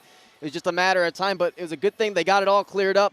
They got it done. They got it all cleared up very quickly. Great job by the security. Great job by not only the players but the coaches to just separate. And just like that, we're calm here again. But still, I mean, that passion. I mean, it translated out on the field. We had one of the best games I've seen in a while. 47-40 victory here by the Duluth Harbor Monsters. And Eau Claire Axemen, they kept it fighting along all the way to the end, even when it looked a little rough for them. Eau Claire almost completed the comeback, but just couldn't get enough stops on defense when they needed it. But they were really in it the whole time. Duluth Harbor Monsters, I mean, they just kept scoring. Every time Eau Claire looked like they would have something, Duluth would score right back. And it was a lot of back and forth and a lot of 2 steps forward, 1 step backward, especially with the penalties they had on the field too. And that also had to do with a lot of the talking that was going on the field as well. But a lot of great plays made by not only the quarterback play, but the running back play as well. That 1-2 punch. Williams in the backfield had that massive run to really seal up this game, but could not. But especially for the Axemen, they just could not find a way to get that offense back into it. And when they had the chance to, they lost it right at the goal line. Dan Williams was clutch at the end of the game for Duluth. And we will have a special guest joining us, the man of the hour, the player of the game for the Harbor Monsters, James Harden, the newcomer running back. He had 3 scores in the victory. The running game was big. Darius Morrison had a running touchdown. Jamal Couch had a running touchdown to go along with his receiving touchdown on the passing end of Javante Johnson, who came in for Hassan Brockman. But we're going to be joined by James Harden now, if he comes on over, is looking over with the general manager, Steve Walters, who made the trip down from Minnesota. Let's get James over. Hey, James, let's get you over here for the pregame interview. We're live here on the Arena Game Day postgame show. Duck under there. Number 20. It's all yours. And we're right here. Yeah, we got Steve here. We got James, player of the game, 3 touchdowns in this one, your Duluth Harbor Monster debut. How'd you get it done today? Honestly, it's really start the coaches. The top start with Steve, start with the rest of the coaches and the O-line. So they really start everything. You know, I'm blessed and grateful, though, and the man upstairs. Definitely, and you guys hung on. Looked like Eau Claire was building a comeback there, but Duluth, you guys just kept piling it on offense, and the rushing attack especially was big. What were you doing, guys? What were you guys doing so well on the ground? Really, we was communicating. We kept telling about no be tired, man, put hats on hats, man, and just really finish, you know, because the game went over to the clock hit 0-0. So we kept going, kept believing each other, man. You know, positive vibes matter. It spreads, man. It's positive energy. We kept going, believing each other. We practiced hard. So, hey, hard work pays off, right? It sure did today. A 7-point victory for your team over the Axemen on their home turf. One thing, I mean, this is your first game after coming back. You played in St. Joe last year, Kansas City, for the Goats. This is your first game with the Harbor Monsters. What's the difference between those 2 teams, and what got you working so early in this one? Man, honestly, man, it was a battle when I came from St. Joseph. Well, with Kansas City Goats last year, but came from St. Joseph. just the energy was different, man. Different players, had to relearn the system, different system, and then, I played in Mexico before I got here. So it was really a journey, man, because I told myself, I'm like, man, I got to catch the Greyhound 40 hours. I said, I got to go out here, help my team, man, and just really compete and have fun. That's really the goal. A lot of us will be overthinking and stressing and thinking too deep. As football, have fun, work hard, man, it's going to pay off. What's for you won't miss you. So did you brush up on your Spanish at all while you were in Mexico? Oh, man, poquito. Hold on. Yo estoy aprendiendo español. There you go. There you go. He's learning a little Spanish. I like that. Congratulations, James. Congrats on the win. Good luck in the future. Yes, sir. Thank you. Stay tuned. All type of hours. All type of hours. Appreciate you, James. Good player of the game performance from you today. Yes, 3 sir. touchdowns in the win. Duluth takes the win 47-40. Thank you for tuning in to the Arena Game Day post-game show. Harbor Monsters 47, Axemen 40. Have a blessed night.